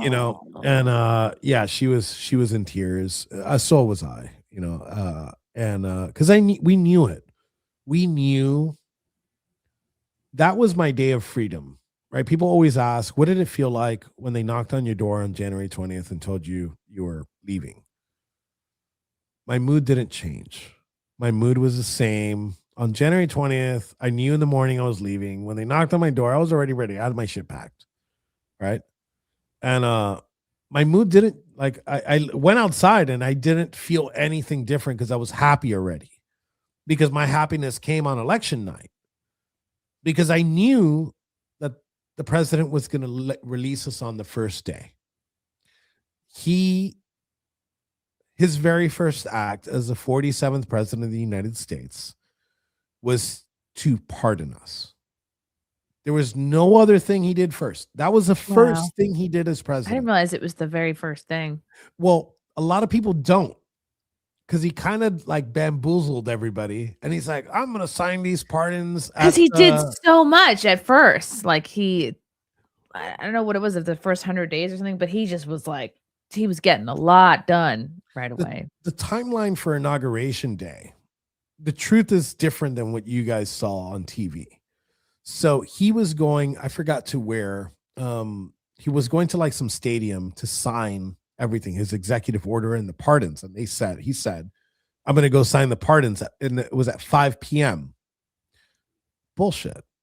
He didn't sign the pardons at 5 p.m. He signed the pardons right when he left the Capitol because he swore in as president at 12. And about 12:30ish is when he started walking out of the Capitol. At 1:30, they were knocking on our doors because the administration had already called the BLP and said, get these people ready for a release now. And by 4 o'clock, I think some people were already walking out. And what's funny about my story is they knocked on my door at 1:30, and then like at 4 they pulled me out into what's called R&D, receiving and discharge, and we had to wait for the warden to come. So I was sitting in a solitary cell for like 4 hours, like Oh. super excited. I'm Mhm. pacing. So the warden comes in and takes me to her office. She goes, look, I know I have to release you, but I was like, what the fuck you mean, but? And she's like, but, technically the pardon doesn't cover you in What? a way. And she's like, but I know I'm going to have to release you. I just need the administration to confirm. Because the pardon says, if you read, because the pardon was part of an executive order. And the executive order says that anyone who is in or around the Capitol gets this pardon. And she's like, well, technically you weren't in or around. So I kind of want to see what around is. And I'm like, lady, Oh, what a cunt. they put me That is back. crazy. They put me back in my cell. My cellie's like, what the fuck just happened? And I'm like, don't worry. They're going to let me out.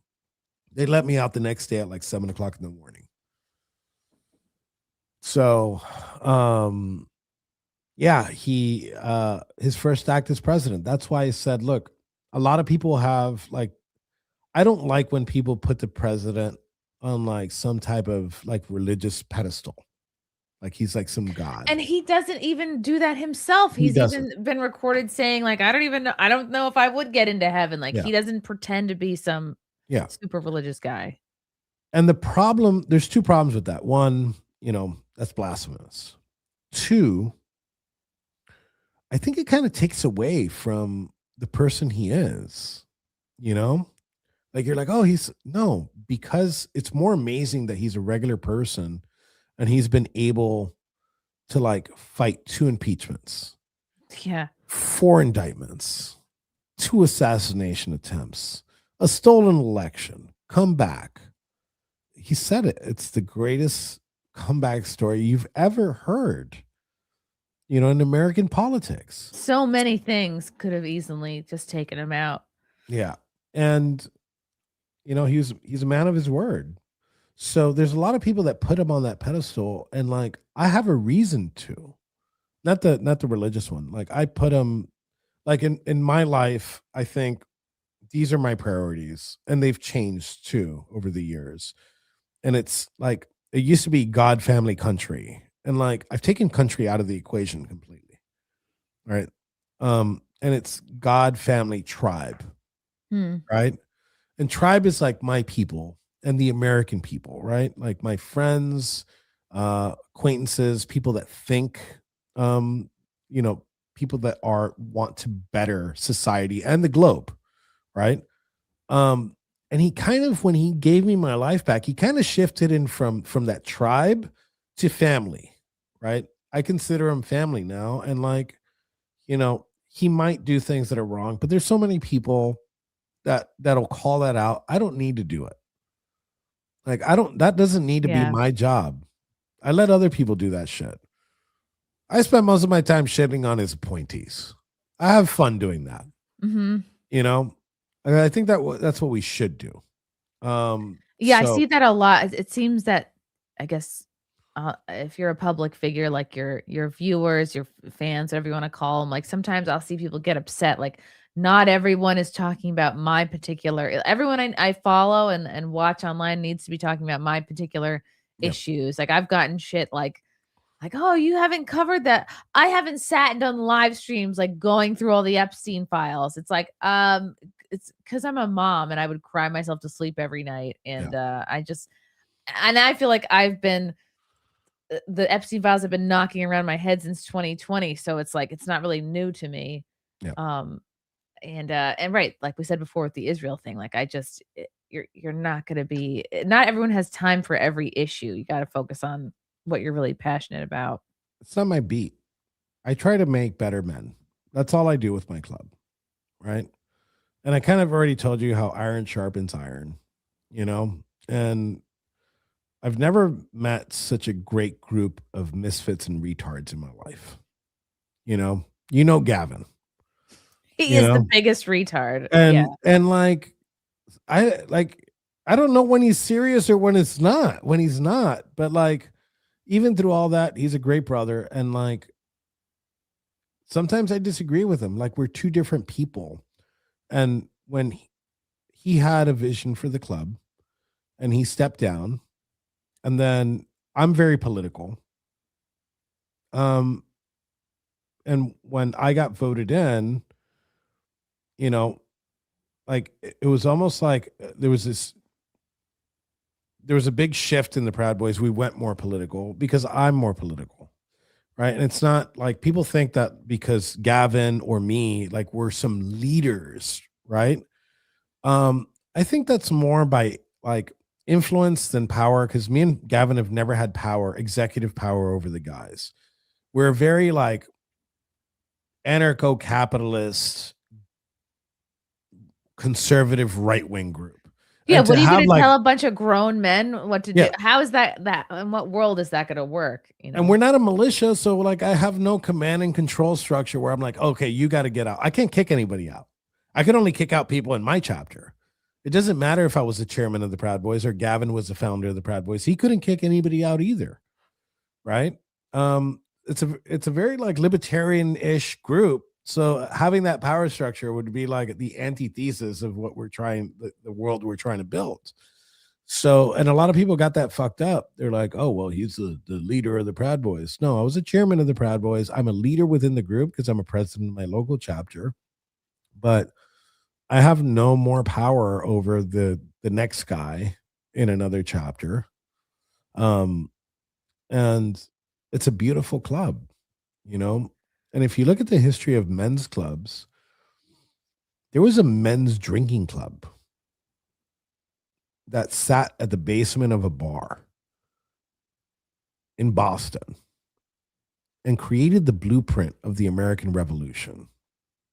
The Sons of Liberty were a drinking club, a drinking fraternity that just met together and were pissed off about the government. And by no means am I saying like we're comparable to them because we're just a sandal on their foot. But this is what men's clubs do, you know. Um, and this is and I love my guys. I love even the ones that don't like me. I love them because we're not supposed to get along. I always say, and Gavin agrees with this, if you got 50% support of the Proud Boys, that is a lot.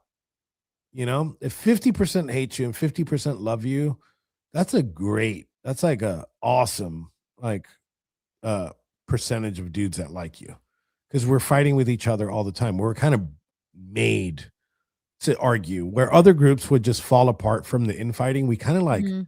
we thrive in it. And that's what makes us effective. Do some people think that you told Proud Boys to, like, act up or, like, go into the Capitol or, is that a misconception? That's a misconception. We're trying to stay away from any issues. We didn't have a lot of numbers that day. So on in November, we had, I think, like about 1,000 Proud Boys on the ground for that first Million MAGA march. And we had over like 2,000, almost 3,000 in the second Million MAGA march in December. But after we got stabbed, I kind of wanted to turn the volume down because there was this energy within the conservative movement that I've never seen in my life. It was amazing, actually. Like we were able to put like boots on the ground. We were able to protest stuff. I was actually happy.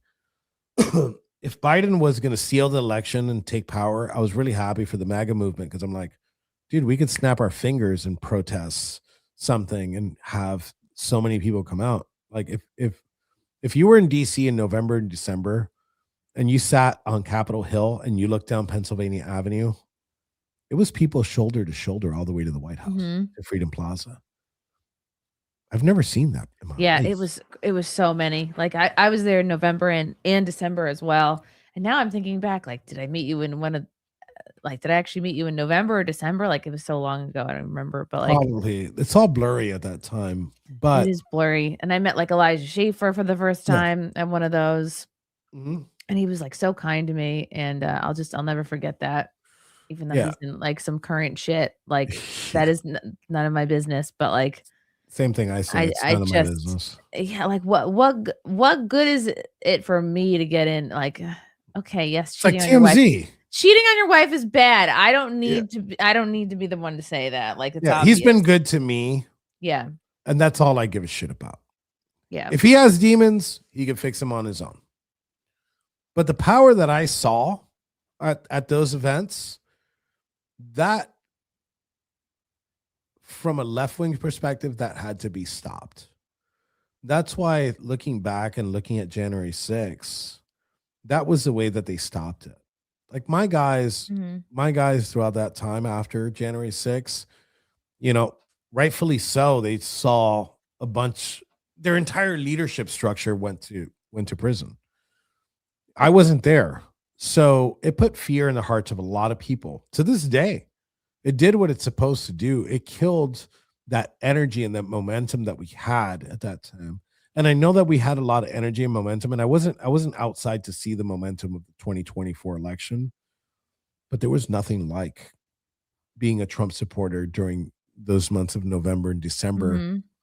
Um, It was so cool. there was It was unity. There was yeah. this energy that um I can't explain it to you until like you were there and you saw the love and you saw the passion, the support, like it was like this It was exciting. You were like, "Wow, organic. you really felt like everybody loves this country and loves each other," and, it was powerful. It was Yeah, really neat. It was, yeah, yeah, indescribable, truly, and, like, especially seeing, like, the Chinese ladies there with their megaphones going off about the CCP, and I'm like, "This is cool. We're getting, like, all types out."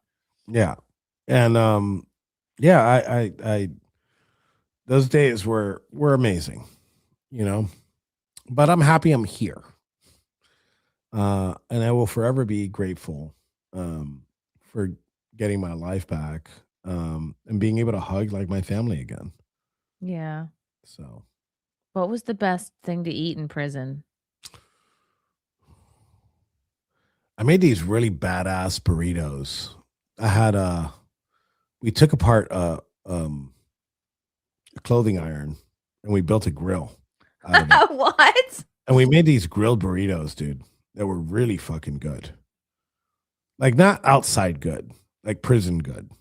Like if I eat that now, I'll probably throw up. Yeah, what else will you not eat anymore because it reminds you of prison? Ramen noodles. Oh, who eats ugh, I would Well, only eat those in prison. no, wait. There's some really good ramen places that I used to love. There's this little place in Vegas on the new strip that's amazing. They make this fried. I've never seen this, and I'm like playing into a stereotype here, but they make this fried chicken ramen noodle, right? And you'd figure if you dip fried chicken into like soup, it gets soggy. No, Yeah. it stays crispy. It stays crispy the whole time. Wow, I have to try that. That's Yeah. crazy. And so I used to love ramen, and now like there's this really good ramen place right down the street, like a little hole in the wall, shit hole, like Japanese place that's like super dirty. And they make really good ramen. I can't go there anymore. Ah, Yeah, okay. not happening ever. I think Ethan, Ethan though has an affinity for stuff like prison food still, prison style food still. Um, he just continues here at the shop. He like gets a flat iron grill and like he like puts together like these prison pieces that like I don't know. I guess that part has never left him. for the people that maybe aren't aren't as strong as you or didn't have as good of a support system, like how do you come out of it? Like how do you you said you had to walk a couple people off literal ledges, Yeah. um how do you begin to help somebody who's in that place? You talk to him, you know, and like it's kind of like when you have somebody like they're like a close relative passed away, and you kind of it's hard for you to find words to tell them because like you can't tell them I know what you're going through. You know, you kind of just got to like talk to them, and there's no right way to do it, but like just keep talking to them, get their mind off of it. Um, and the J6 community is also pretty awesome. You know, everybody thinks again that it's like a monolith that everybody thinks exactly the same, and it's not. You know, it's like this disgruntled family, but we kind of support each other. And I made a promise to myself, and I think a lot of J6ers have taken this promise in too, is you won't see me talk shit about another J6er. No matter how grifty or retarded they may be, you know, unless it's Jake. Like I love Jake Lang. You know, I love him as like a personal friend, but he's retarded. But I tell him that to his face. He's very brave, I'll tell you that. But there's stupidity and bravery. But like and I say that because we're friends, but we kind of like have each other's backs, you know, and it's a great community to be in. Like we all went through that struggle. Have you had meetups? I literally have one. Oh, January 6th meetups. Yeah. Oh yeah. We've had multiple. One was the first one I think was at CPAC in February of last year, and then we had another one where we re-recorded the J6 prison choir thing what Trump Oh, used to that's play cool. at his events. So we redid that and we put it out on iTunes, and That's we cool. were number one on iTunes That's for awesome. a while. I have the plaque over there, the iTunes plaque. I have no musical talent. I make fun of Biggs because Biggs couldn't make it that day, and Biggs is like a big music guy. Mhm. And I'm like, I got a fucking plaque before you did, motherfucker. And Aw. I can't even karaoke properly. Um, so and then the last time that we got together was on January 6th, where we did the March for Ashley Babbitt. There was a big contingent of us that marched from the Ellipse all the way to the Capitol. And it was a super safe event, actually. It was really good. I was worried uh, Yeah. I was worried that there was going to be some issues with left wing protesters, but there wasn't. Wow. Okay. That's good. Yeah, that seems crazy. That seems like going right back into the lion's den, I guess. Yeah. Yeah. Well, I can't go back there now. I got an arrest warrant. You know what? I might go back there just to get arrested. So You if you know? get arrested, then what happens? Uh you know, I don't know because they could hold me indefinitely until I give them the information that they want because they're not going to get the phone anymore. Wink, wink. Uh, but they could technically hold me indefinitely until I give them the information. But if the phone doesn't exist, I'm in like this weird gray area But the arrest warrant is just for DC. So like they can't just come get me in Florida. I have to be in DC for it. So yeah, I don't know what happens. I don't know what happens. I'll stay away from DC. Yeah, stay from DC. Get some wigs. Get a few different outfits. Yeah. I see on the comments, well, I guess this has nothing to do with this, but another left wing protester apparently just got arrested, Travis Jur from Portland. Oh, gosh. I don't know who he is. He's one of those Portland fucking little terrorists. So I'm happy that happened because I get death threats from this guy all the time. Is it like the same 10 losers? Same guys, same people all the time with just different accounts. Wow. Get a hobby, people. Grimber for 199. I heard a rumor. I thought I'd ask. Okay. Well, thank you. Cleared it up. Well, Rhinoceros. Thank you, Rhinoceros, for the 1999 shouts to Enrique and Chrissie. May the great noticing continue. Thanks, Ryan. He's one of my favorites. Wow, interesting. But yeah, I mean, it's been a wild ride. And like I put everything to like maybe one of these events that happened to me in the past like 10 years, you know, can be like something that something happened to one person in their entire life and be like, oh wow, that's crazy. Like, how did a regular street kid become the leader of this group? And then after that, get mentioned in both debates between Biden and Trump in 2020, and then get accused of storming the Capitol, and then get sentenced to 22 years, and then get pardoned by the president. How odd is it to get, like, how rare is it to get a presidential pardon in the United States? How rare is it to have that whatever happened on January to be mentioned in the debates? How rare is it to be mentioned in a presidential debate, and how rare is it that just some regular Joe Schmo becomes the chairman of this, if you're a left winger, this notorious white supremacist Nazi group? And from the right, like, I think the right calls us heroes and the left calls us villains, and I believe that they're both wrong at the same time. I think that there's like some truth that we're not perfect, but we just love each other and love our country. And I don't know how these political misfits got this far in life, but here we are. I heard somebody say of the Proud Boys, like, we don't start fights, we finish them. Is that a real phrase? Yes. And that's really important to notice for people to see. Because we don't protest anything. People think that Proud Boys go out and protest stuff. We don't.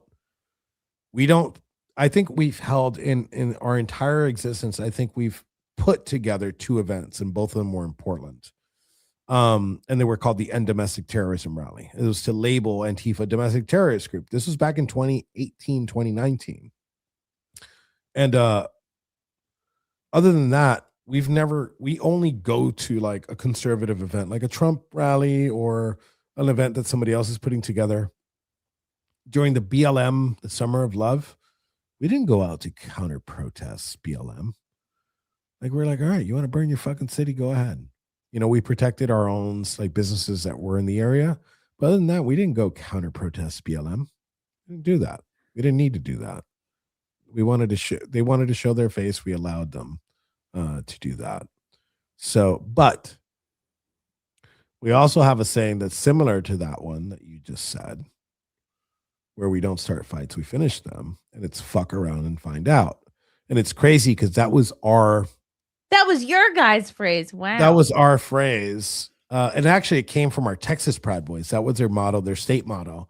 And then the entire thing started to use it. And now what we're seeing is like the government is kind of using it too now, right? Like I saw Harmeet Dillon write FAFO, wow, you know, the other day. And I know it's it predates the Proud Boys, but like we really gave it drive in this this movement. And I think now it's like getting picked up, and it's like, oh, they're putting FAFO and everything. They made a seal, the Doge, because it was supposed to be like a subcommittee of Doge or whatever. Mhm. And if you look at the seal that Elon Musk put out, it's literally FAFO, and it's black on golden laurels, Wow. which is another symbol of the Proud Boys. That's neat. What do you think of the Patriot Front? So I actually got in a big argument with them because I called them a bunch of. I don't know how much I could like how much cussing. They I could seem say. like feds. I'm someone who doesn't know anything. Well, I I call them know the other F word. it doesn't. I don't Oh, want to say it because I don't know if oh, you're on YouTube or not. FAGs. Yeah. I say FTGs. It's FGT. Um, but and then they got pissed off at me, and then they go to do their little stupid march at like 11 o'clock at night in Philly, and they come out of a U-Haul truck. They get their ass beat, and they literally put them back in the U-Haul truck, and they drive away. And yeah, I think it's not that I think that they're feds. I think they're just retarded. They don't seem like an organic, real group of people to me. The way the Proud Boys seem like that, those are real people. Then there's a video you could search this up. There's a video they show up to an event, and they try to like protest right wingers, and we beat the brakes off of them. You know, you put I think on YouTube we put Proud Boys versus Patriot Front. We beat the brakes off Okay. them, and they're gone. And then here's what bothers me. So when Charlie Kirk passed away, like the Proud Boys wanted to be at these events protecting Trump supporters. So I said, yeah, it's cool to go to these events, but just don't go in colors, you know, because then you make the story about you. Because then, Oh, yeah, is it that's this one? it. That's it right there. Just it looks whole face is covered. Who was this? I forgot where this was.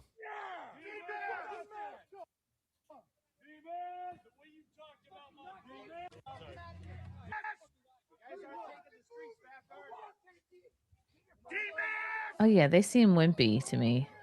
Yeah. They're all like they all look small to me. All right. Yep. So we said, hey, we're gonna go to these events, you know, and we're gonna be there two out of respect for Charlie, two to make sure that nothing was gonna go on. And Proud Boys were there, right? You didn't see them because we didn't make it about us, you know, because we knew if we showed up in the black and yellow Fred Perry's, it wasn't going to be about, oh, this beautiful event that was held in Los Angeles, California, where Charlie Kirk had the Proud Boys hate group.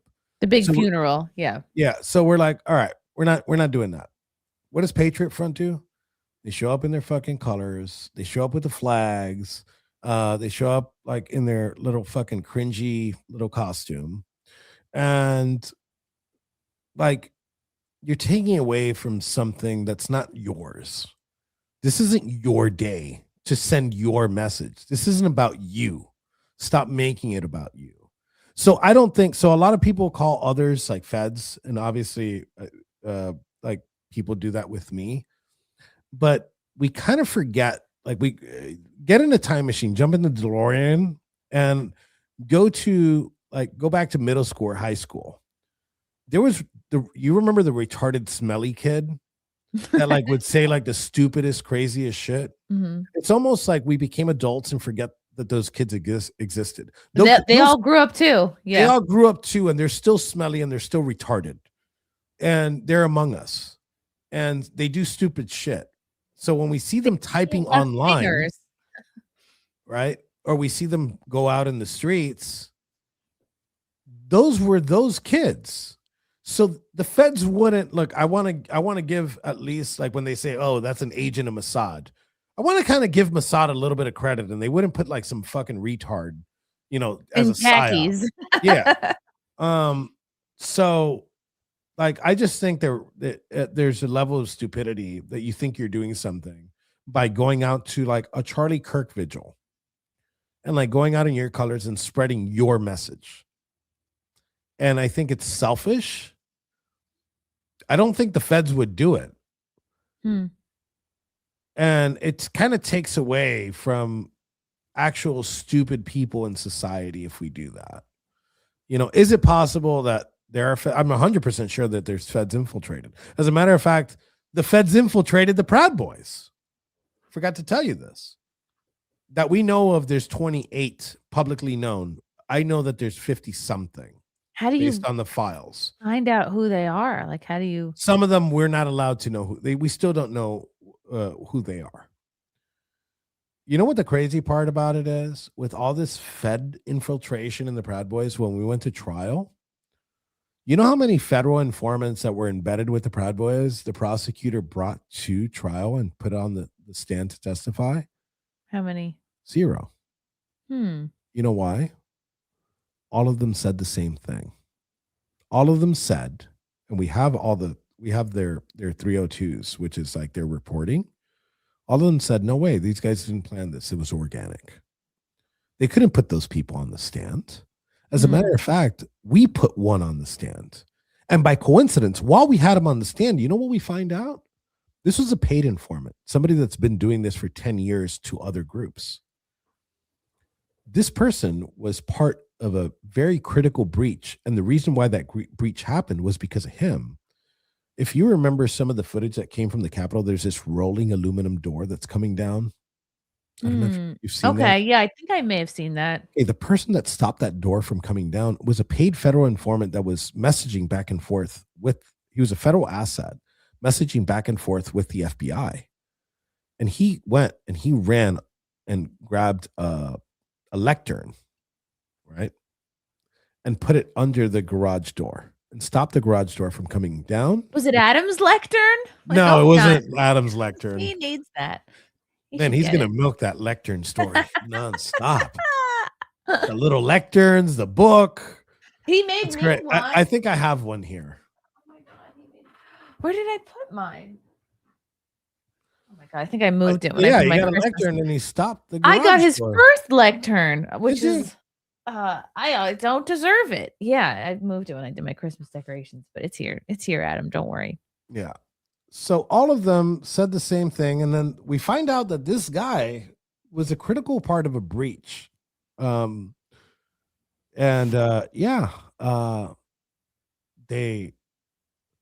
didn't bring a single one. So feds are infiltrated. If you have a conservative group, feds are infiltrated. How do you figure out you can't who they are? Here's the crazy part. You can't. You could try to vet properly, but they're always going to be one step ahead of you. They've done this for a long time. The only thing that the way that you can try to stop it is don't do illegal shit. Don't try to overthrow the U.S. government, which is not what we were trying to do. But even that, all it takes is one of them to fucking lie and be like, yeah, fuck it. Yeah, they did that. Their main witness, their star witness in my case, was a Proud Boy that flipped. He wasn't an FBI informant or anything. He flipped. They flipped him and they told him, you're going to get 30 to 50 years. You need to flip on these guys. And he said, yes. And he got on the stand and he lied to his teeth. And he said that everything was implied. He didn't have any evidence. He said, oh, it was implied that they wanted to stop the certification of the election. Well, you know what happened after we got pardoned?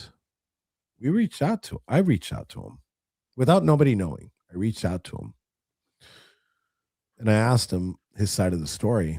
And he admitted to me on the phone that he perjured himself and he lied because he was afraid, because they had threatened him and they had coached him, which is illegal. And they lied to him. So I called my attorneys. I put him under 2 depositions. He admitted to perjury. He signed an affidavit. His name's Jeremy Bertino. You could search him. And then after I got the 2 depositions and his affidavit, I brought him on the show.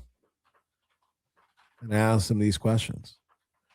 And he admitted that they lied to him and that he lied on the stand and committed an act of perjury. This was a government star witness. Wow. Yeah. What is he doing now? Oh, he's in hiding. It's shameful. He's with Epstein and Matt Taibbi and yeah. Who else? Is it Matt Taibbi? Is it Matt Taibbi, the guy had the button on his door that would lock people in? No. I think isn't Matt Taibbi the guy that did the Twitter files Or am I wrong? Oh, right, you're right. No, Yeah. he's fine. There's nothing. There was a reporter guy, last name Taibbi, that would, that could lock his door. No, Matt Lauer, I'm thinking of Matt Yes. Lauer. Yes. Yes. Yes. Matt Lauer disappeared. Sorry, Matt Yeah. Taibbi. So no, he's he can't go out in his town because they recognize him and they know who he is. And that's what he has to live with. You know. You He stealthed him out. Yeah. When you say, if you won't, wear your shirts at an event because it's not about, if it's an event that's not about you, it's not about your message, what would you say even the Proud Boys message is? And do people ask you, to speak for the whole group? The second part of that I really can't answer. Um the first part, well, I'll tell you why I can answer it in a second, but um depends on who you have sitting in this chair that you're interviewing, right? Because sometimes we don't all think the same, and maybe my answer to what the Proud Boys goal is different than somebody else's. That's why I generalize and I say make better men, because there's many ways to make better men. At the end, you make better brothers, better husbands, better neighbors, better sons, better fathers. um that's what our message is. I don't want people to think that you see these videos and all we do is fucking drink, fucking Scrap. fight, you know although that's a big part of what we do. But that's not the main thing that we do. We're a brotherhood first and a drinking club first. And the reason why I can't answer your question is um we've made the decision not to talk about our national structure in public, for the same reason that Gavin stepped down in 2018, and why I got arrested in 2022, and our entire leadership structure got arrested. We just we don't care for people to know if we even have maybe there's not a national Yeah, structure. it's not gonna be a net positive to, let people know that stuff. Yeah. Because it doesn't matter, because they don't like the left doesn't care anyways. No, they're gonna make up whatever they want about you. They're gonna make up, so it's better to be secretive, so they make up all these fucking crazy stories and we're like, yeah, okay, keep going. Um but we try to protect ourselves as much as possible, and while we do that, we protect others. Um and that we won't stop doing, you know. Was there Proud Boys in Minneapolis protecting some of these streamers that you saw? I don't know, maybe. Are they in Los Angeles right now? Are they in Jersey right now? Um, you won't see the Proud Boys in the future. You won't see the Proud Boys in the same capacity where you see these black and yellow, giant, massive crowds. We've grown smarter. Um, since 2018, I've also been focusing the guys on running for local seats. Um, a lot of them are elected officials now. Um, it's so easy to take over. This is just like a general message. It's so easy to take over your local GOP. All you have to do is knock on doors over the weekend for your favorite candidate, and those seats are usually won by 20 to 50 votes. In the difference between somebody that campaigns and somebody that just door knocks, it's very easy. We did it. I mean, I guess I could say it now because the New York Times kind of blew the lid on it, but we've taken over our local Miami REC. Our local GOP, we have guys, we have a lot of seats in our local GOP. And you know what we did? We put in the work. We knocked on doors on the weekend. We got all of the guys together and we knocked on doors since 2018. 2022, we had enough power in there to take over and push our agenda, which is that America First agenda. And podcasting isn't enough. Tweeting isn't enough. You know, you got to go out and you got to put in the hard work. And Charlie did that, right? Like he did the podcasting, he did the let's pass a mic, let's get the empty chair. He did that, but he didn't. That wasn't what he was known for. He put himself in the mix, in the people all the time, Yep. knowingly, like knowing he had death threats constantly. And he got people out. He got people out to vote. Scott Pressler, people like to talk shit about him, and he did put in the work. Oh my God, he put in so much work. Isn't Yeah. he like single-handedly responsible for Pennsylvania? Yeah. I mean, I would say yes. If you do the numbers, the answer is always yes. Was there other people that got numbers that you could say, yeah, pushed it in the right direction? Yes. But he did it. He put in the work. He got So through to the Amish. yeah. Yes, he did. Do you He know got how many rhubarb pies he had to buy? yeah. I mean, they make hell of cinnabuns, Yeah. cinnamon buns. So I go down here and I buy Amish cinnamon buns. Yeah, they're pretty legit. Yeah. Yeah. I got to watch my figure. I've lost a lot of weight since coming out of prison because all I ate was like ramen noodles, white bread, white pasta, and now like I've lost, and I gained it. I had like a dad bod when I came out of prison, and I'm kind of losing. I've kind of lost a lot of it. I thought it'd I've be the gotten my teeth opposite. back in order. I know thought we talked about my everybody teeth would. earlier. I thought everybody would be getting into sick shape in prison. I thought like you have nothing but time to work out. If you're in a regular yard, yes, but if you're like fucking just sitting there all day, like your motivation goes out the window. You're depressed. Yeah. So, but it was like I said, it's been a wild ride, and I wouldn't take it away. I wouldn't take those 3 years of my life away for anything in the world. They were worth it. They were worth it. Because what the Democrats have done is I don't think I say anything different than anybody else, right? I'm not a fucking scholar, right? I'm not a Nick Fuentes that could sit here and talk for hours. I can't talk to the camera by myself. I can't do that. Right? It's I'm not hard. It's a Yeah. it's a real skill. Like Yeah.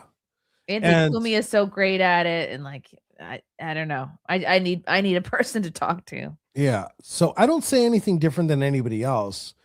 The reason why people know my name is it's because of the left, and they needed this demon. They needed to show this demon, and I was one of the many that they've done this to.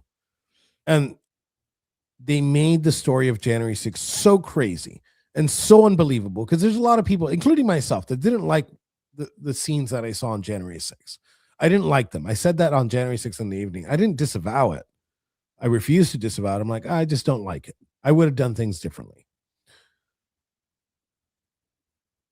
But even those people that were like, oh, I really don't like it, these people deserve to go to jail. And they saw like, oh, people were getting like a year, 2 years. They're like, yeah, they deserved it. They shouldn't have done that. But then it starts going into like 7, 8, 10 years. And you're like, oh man, that's a little bit too much. Now 15 year, wow, that's crazy. 18, wow, that's nuts. Holy shit, they gave this guy 22 years. I am thankful for that judge every day that he gave me 22 years. Because there's a lot of people that probably disliked what happened, and they saw, they're like, all right. That's too much. That's insane. All right, that's too much. They went overboard. For what was a field trip, essentially. Like, yeah. So I really appreciate the judge. I really appreciate Nancy Pelosi. I gotta really thank. I've already thanked Trump. I've already thanked like my brotherhood. I gotta thank the Nancy Pelosi's and the Merrick Garlands and the Matthew Graves, right? I gotta thank those people because they truly show what's at stake, right? Do you want a Nancy Pelosi in power? We kind of saw it for 4 years.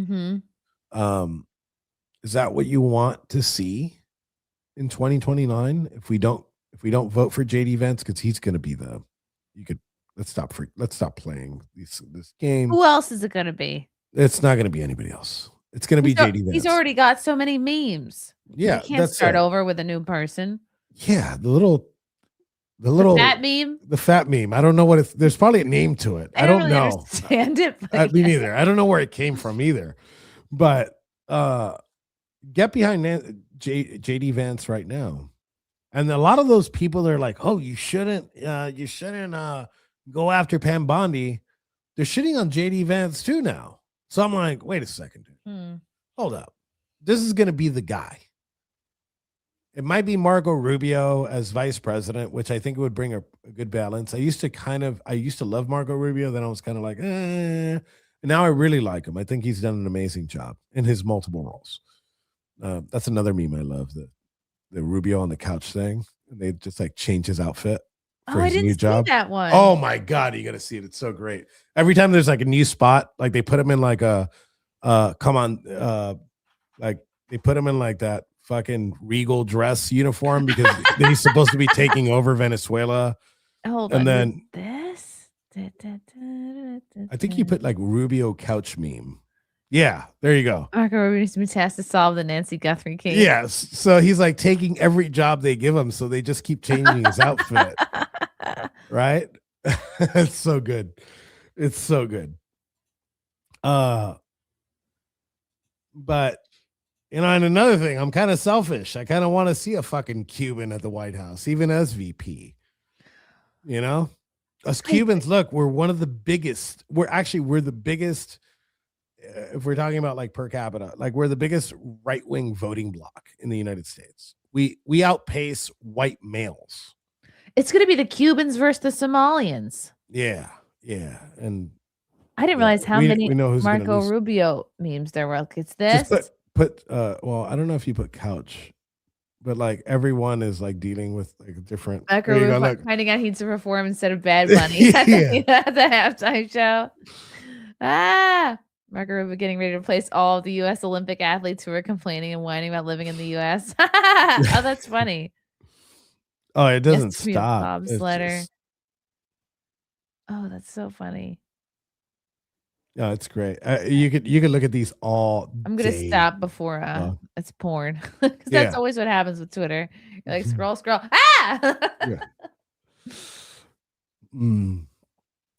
Okay, yeah. So you said Cubans are the biggest are the biggest Republican voting bloc.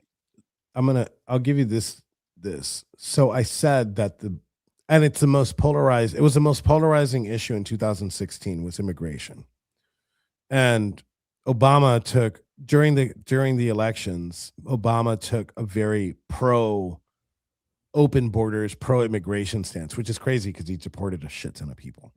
But that was the issue, so he had to be on the opposite side of the issue. So when he lost the election,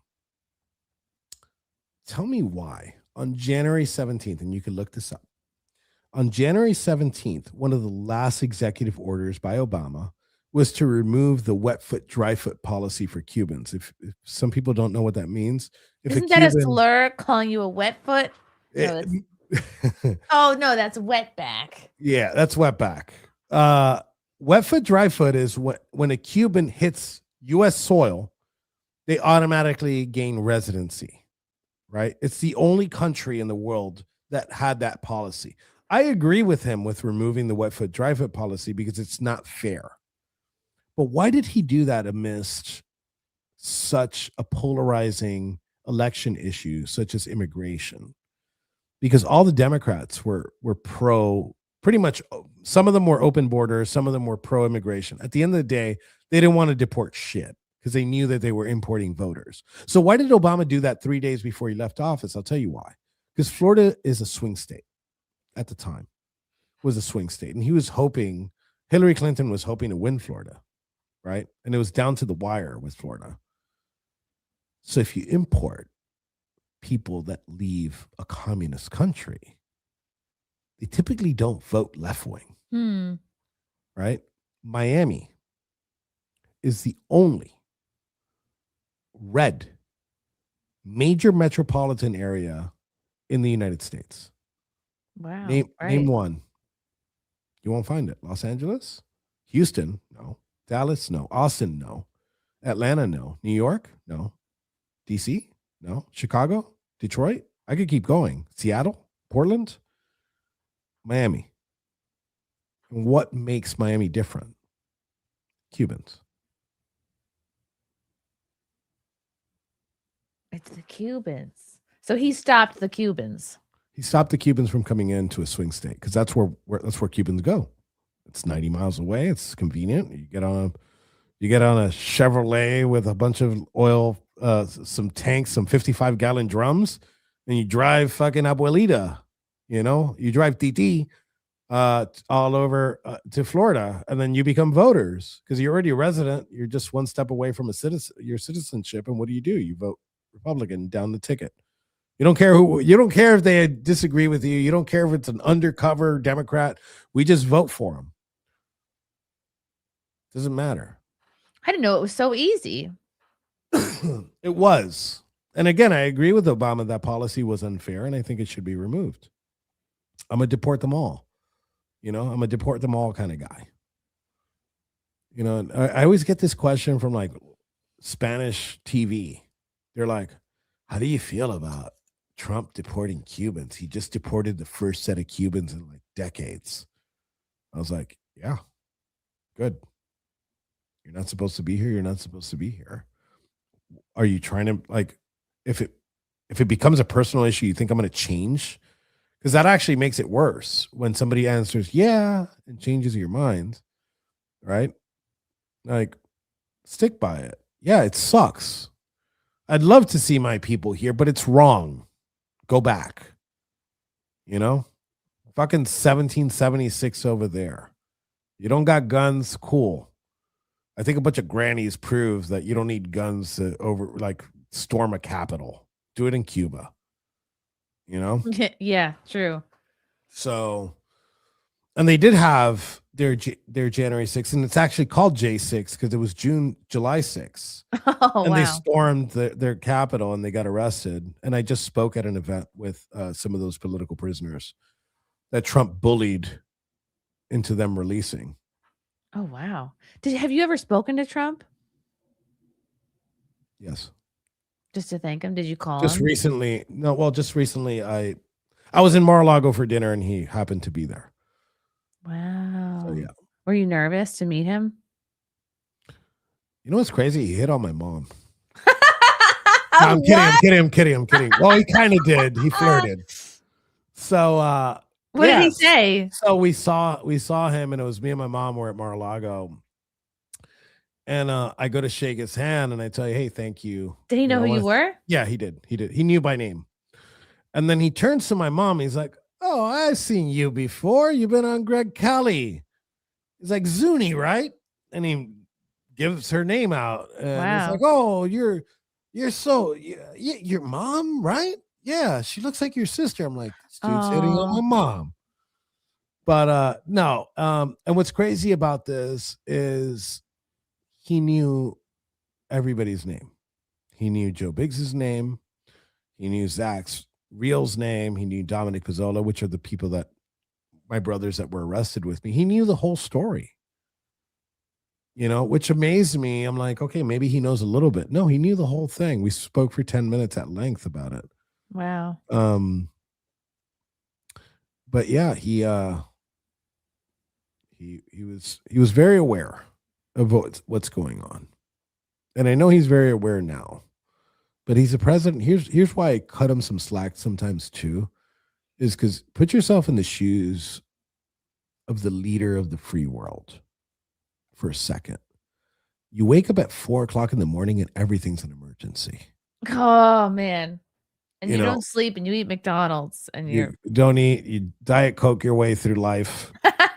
But like all the shit that he has to do throughout the day. And maybe somebody, because one thing I'm pushing is a pardon for the other 4 guys. I'm the only person that went through a sedition trial that got pardoned. The only person. There's 12 pardons, 11 pardons left because they were commuted. They weren't pardoned. A lot of people don't know that. So what does that mean? Are they're out of prison, but they're not? Yeah, they don't have to do their sentence. But like Joe Biggs, 2-time Purple Heart recipient. Hero, father, poet, didn't do anything, didn't touch it. He didn't come into contact with a police officer. His fingertip never brushed a police officer. He never broke anything.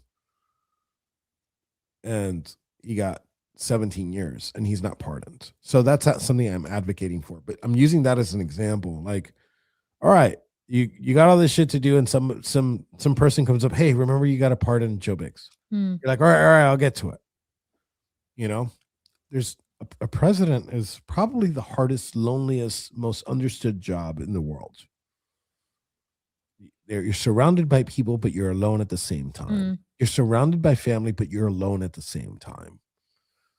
Um, it's a weird place to be in. Yeah, I can't imagine it. That's why I cut him some slack too. Yeah. But as appointees, fuck you guys. You need to work. You need to put in the work. Come on, Pam. Come on, Pam.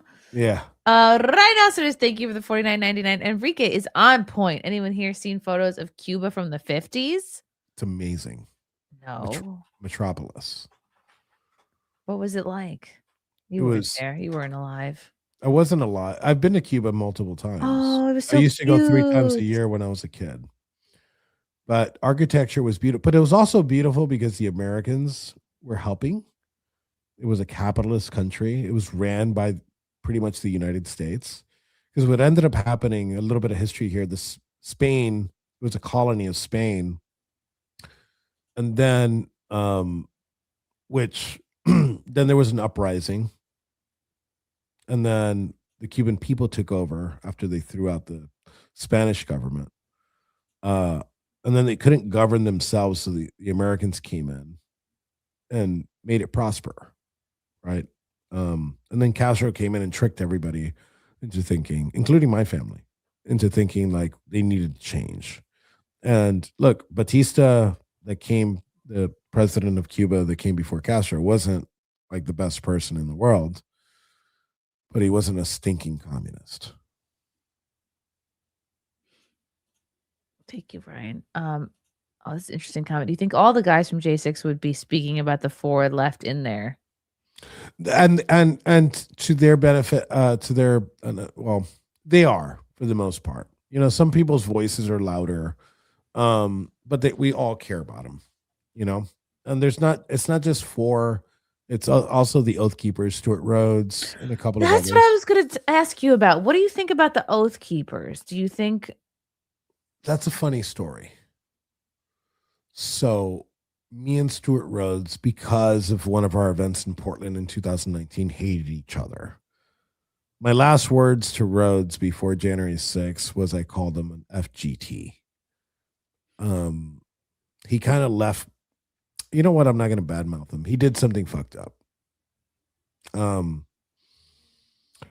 And after that, I told at least my chapter, I'm like, I don't want dual membership with Oath Keepers. And a lot of chapters took that in. If you're an Oath Keeper, you can't be a Proud Boy, right? And that was my position before January 6th. And what's crazy is after I got out of jail, after I got arrested for the Black Lives Matter banner on January 5th, because that's when I got bonded out, me and Stuart shared a common lawyer. I was the chief of staff for Latinos for Trump. At the time too, I was operating as a chief of staff for Latinos for Trump, and we have a lawyer, and her name was Kelly Sorrell. And unbeknownst to me, that's also the Oath Keepers lawyer. And I called the president of Latinos for Trump, Bianca, and I called her. I'm like, hey, I need an attorney for this shit.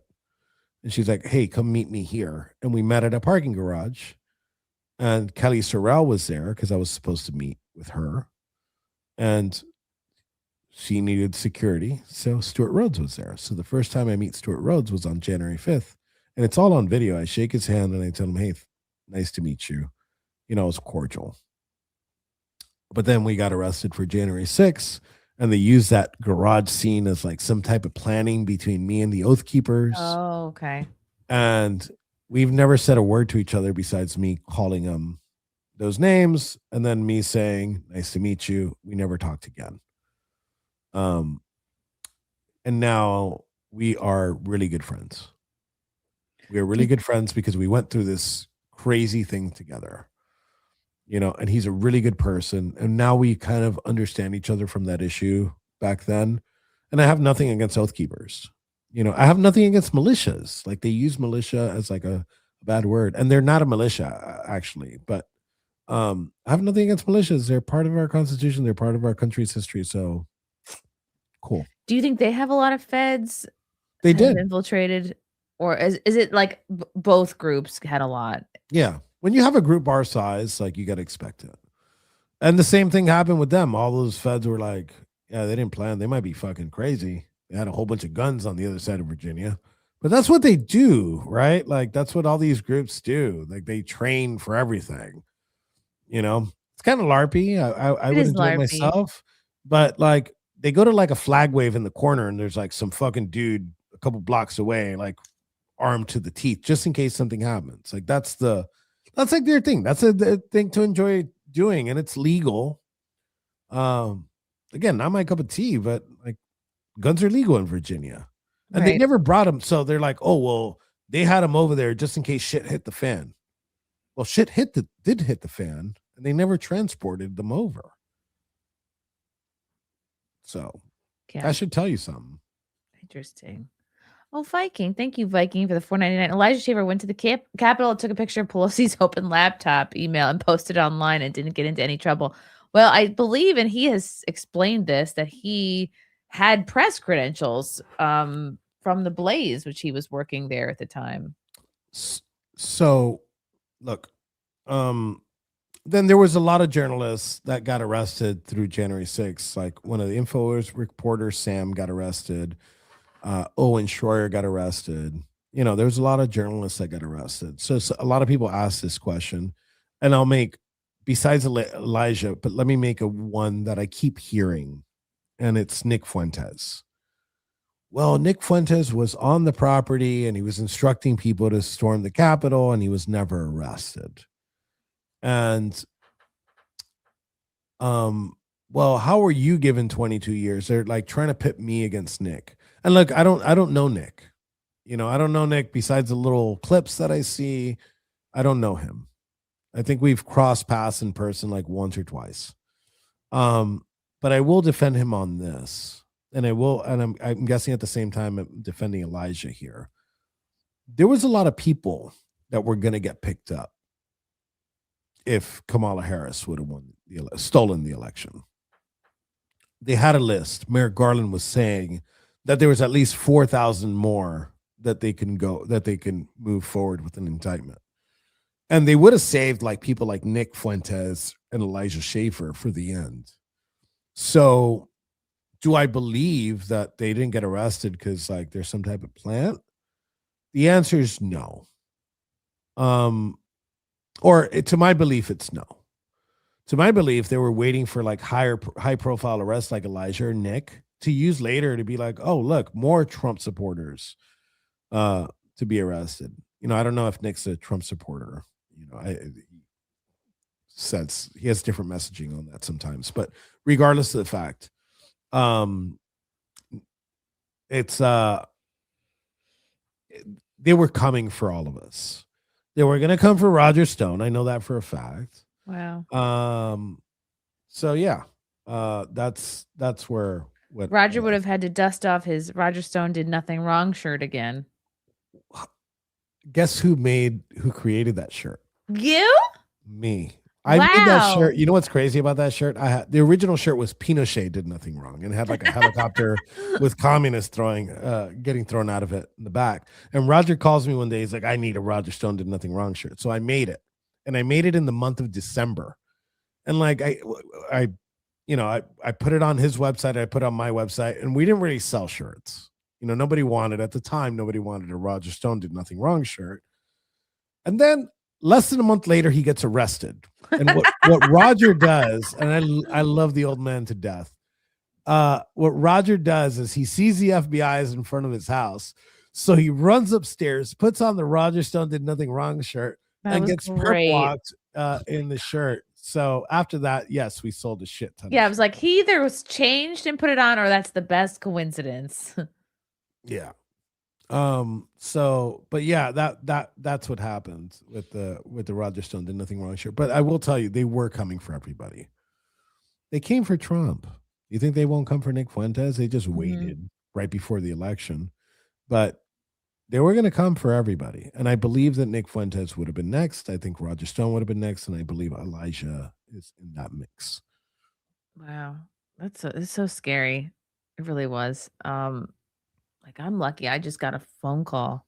Nobody showed up in my house.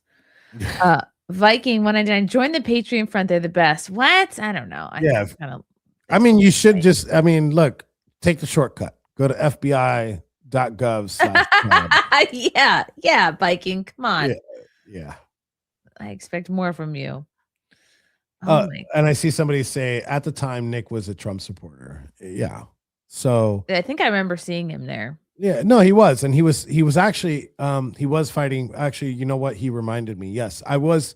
Me and Nick were at the Atlanta State Capitol, and Nick spoke and I spoke, and yeah, at the time he was. Again, I don't know what his position is now, but regardless of the fact, like they were going to come for him, even if he was, even if like at some point he denounced Trump, they didn't give a shit.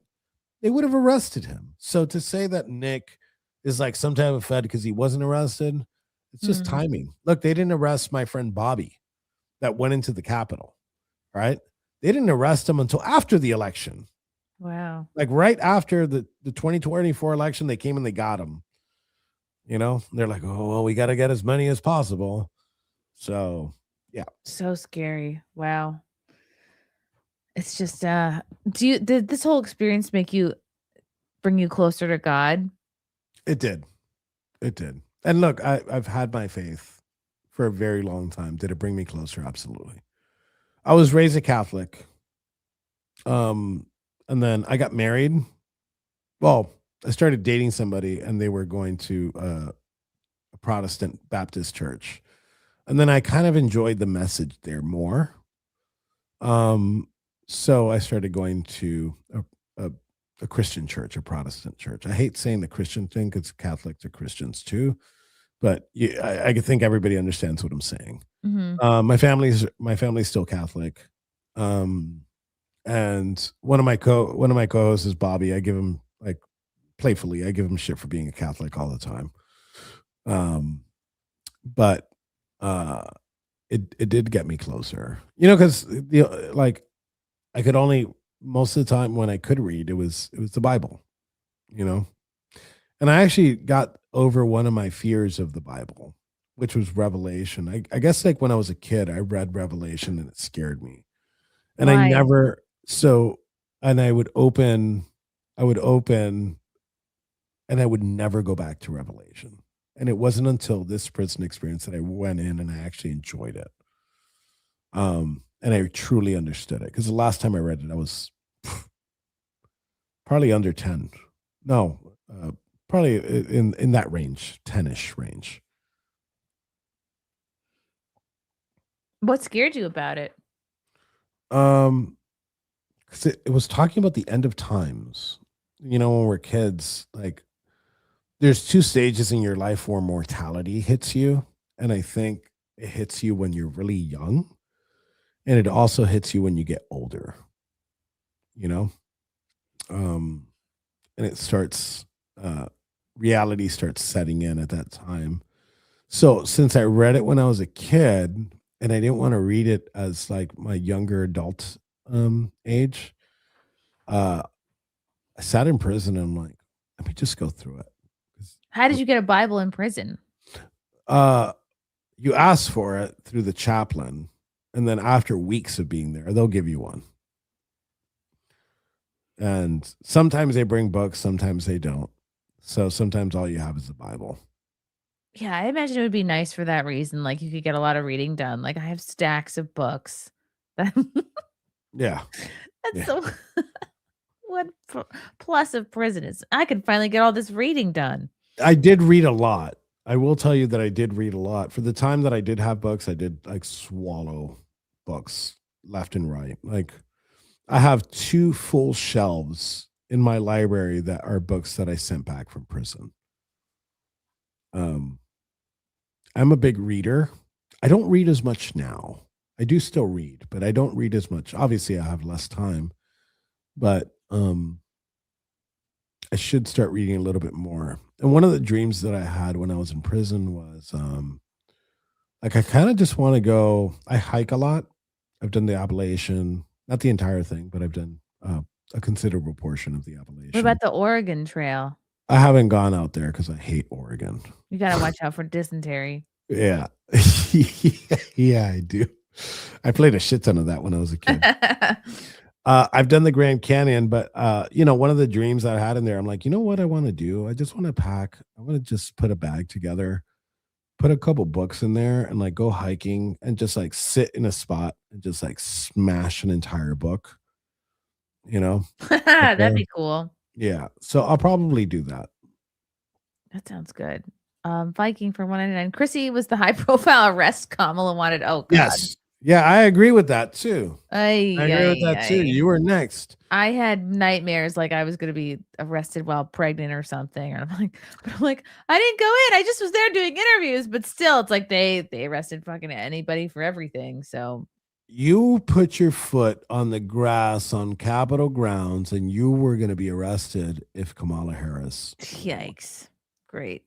Well, and even listen, let's take it a step further. You didn't really have to be there if you advocated True. or celebrated, which is I'm guilty of that. I'm guilty of that. I was celebrating the shit out of what happened in real time because I was watching it on TV. And what's crazy is I had the TV on mute, right? Um, and I really wasn't paying attention to the TV. I won't say in public what I was doing, but I was watching TV and it was on mute. And suddenly Well, I why did people watch TV on mute? so I unmuted the TV because I saw like people inside the Capitol. And the first thought came because I didn't see it until later, until they had gone into the Capitol. And I'm like, man, I thought a whole bunch of people like were on tour. This is like my thoughts because I didn't think it was capable.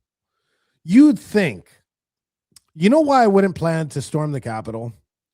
Because I would like, I don't know, like a common sense would say that in a room in the basement of the Capitol, there's this heavily armed military force that's ready to fuck shit up at any time.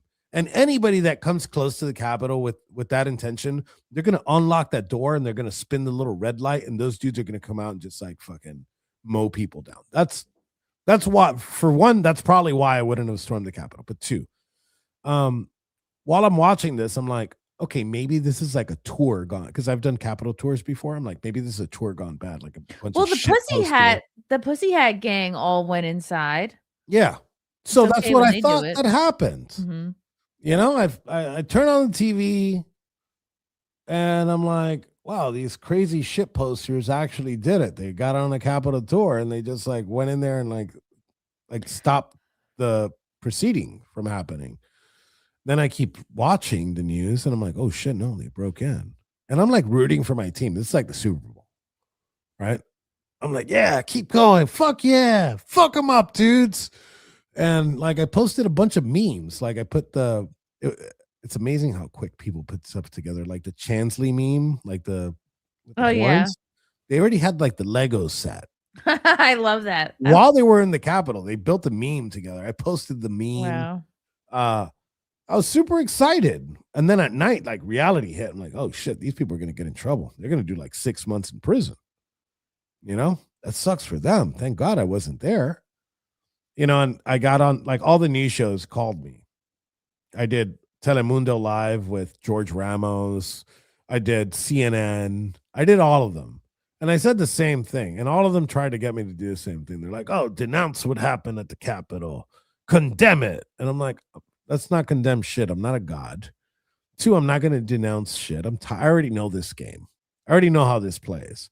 The moment that you capitulate and you're like, oh, I denounce this, that's it. Your side turns on you, the other side turns on you. And first off, I don't give a fuck. I'm not in control of these people. They did whatever they wanted. I rooted them on. Like, fuck yeah, I'm with you, daps. But I'm not going to denounce shit. I don't like what happened. I wish it would have, if I would have been there, it would have gone by differently. And that's true. Because my guys wouldn't have gone in there if I was there. Not because I got like some third eye up here. It's just scheduling. I was supposed to speak at the Lincoln Memorial right after Trump. And actually, as a matter of fact, another thing people don't remember, Trump didn't announce, Trump said be there, be wild on December 19th, right? But, and everybody started pulling He said, permits. "Be there, be wild." Yeah, on a tweet. Oh, I don't remember Yeah. that. Yeah. So, like, he announced, hey, you guys should come do what you did December 12th and November 12th and November 14th, peacefully protest, on January 6th. But he didn't announce that he was going to speak until I think it was like January 1st or 2nd. So everybody was pulling permits. And then everybody who pulled, including us, Latinos for Trump, had pulled permits. And we pulled permits in front of the Capitol for like 10 a.m. So when he announced he was going to speak at the Ellipse, everybody who pulled permits was like, fuck. Yeah, we can't do this. He's going to speak. We're not going to have anybody there. Plus, we want to listen to him speak. So everybody got screwed Yeah. there. But I was supposed to speak at the Ellipse. I mean, not at the Ellipse, at the Lincoln Memorial on the other side of the Washington Monument. And I was supposed to speak in front of the Capitol at like 2:30. So what would have happened is when that initial breach happened, we would have been on the opposite side in the Lincoln Memorial. We would have heard about it. Right. But I'm not stupid. Like if we would have heard, oh, people are trespassing into the Capitol, which is what we'd have heard. I'm with Biggs and I'm with Ethan. Both of them are very well known. Biggs worked for InfoWars for years. Ethan just had like that knockout punch that went viral in my face. I know that if I would have like gone in there, like I would have been arrested immediately. So I would have been like, no, fuck that. We're not going over there. And I'm not a conspiracy theorist. Everybody says that. I don't. I proudly say the earth is flat. Yeah. You and a friend of mine would get along. He says penguins are fake. Oh, that's Yeah. an interesting one. And but you know what's crazy is the first time that the FBI did a press conference about January 6th was actually January 12th.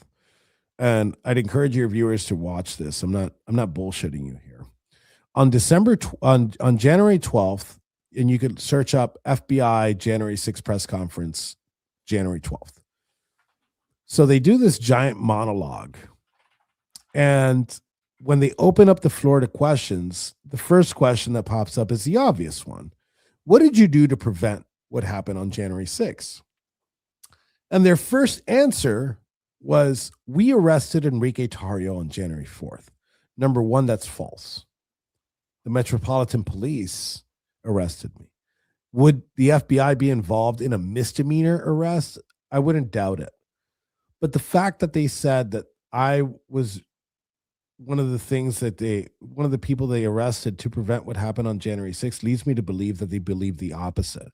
Because I operate, the way that I put events together is I always put safety first. I've held events in Portland in like the middle of the suck. I've put two major events together in Portland, not one injury, not one arrest on our side. My point is to make sure that people know that we're not there to cause any problems and that the problem is them. The first time we got like 30 something of them arrested. The second time there was 80 something of the left arrested.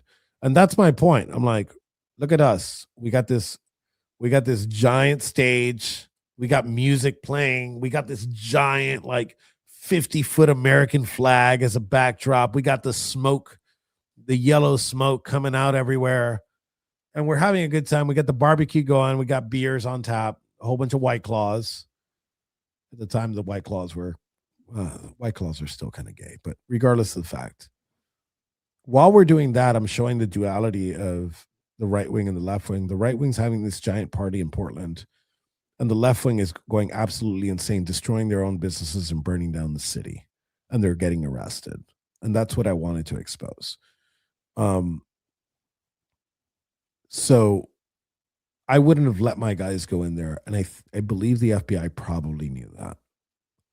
And I believe somebody took me out of play in order for my guys to go in.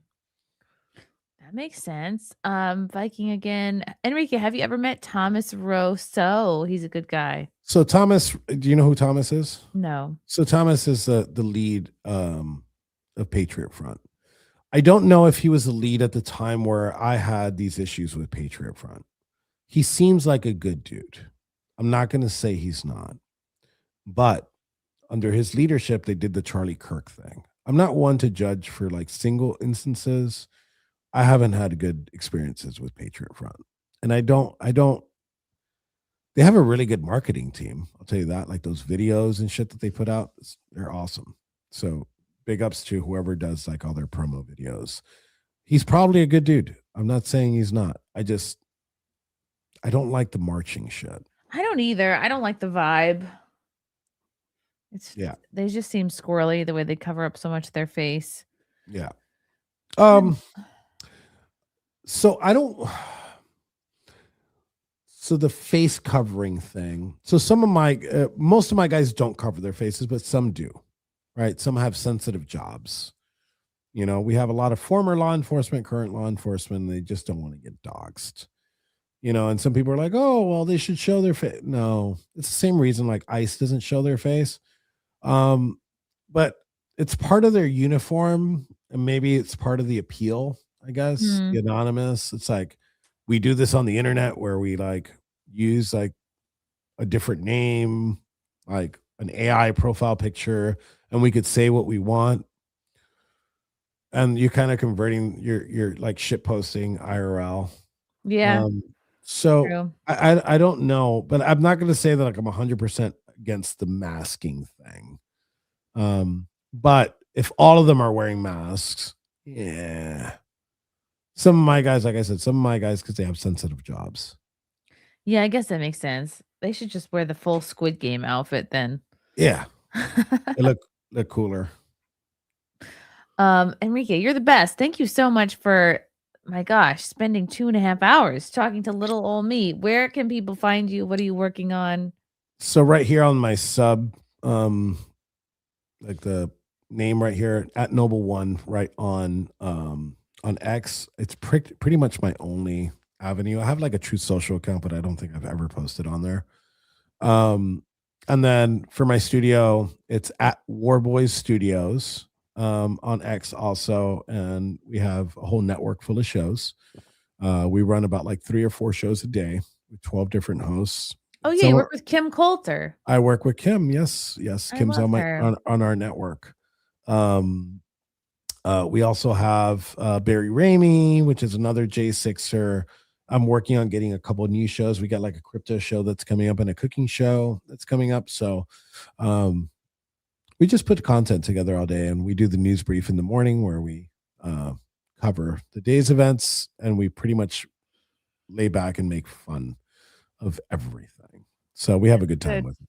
That's where it's at. Everybody follow Enrique right now. Listen to all his shows, etc.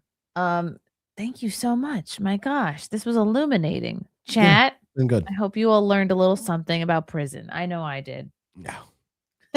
We could do another 2.5 hours just on prison alone. I got so many stories. Let's do it. Whenever you want. Let's do it.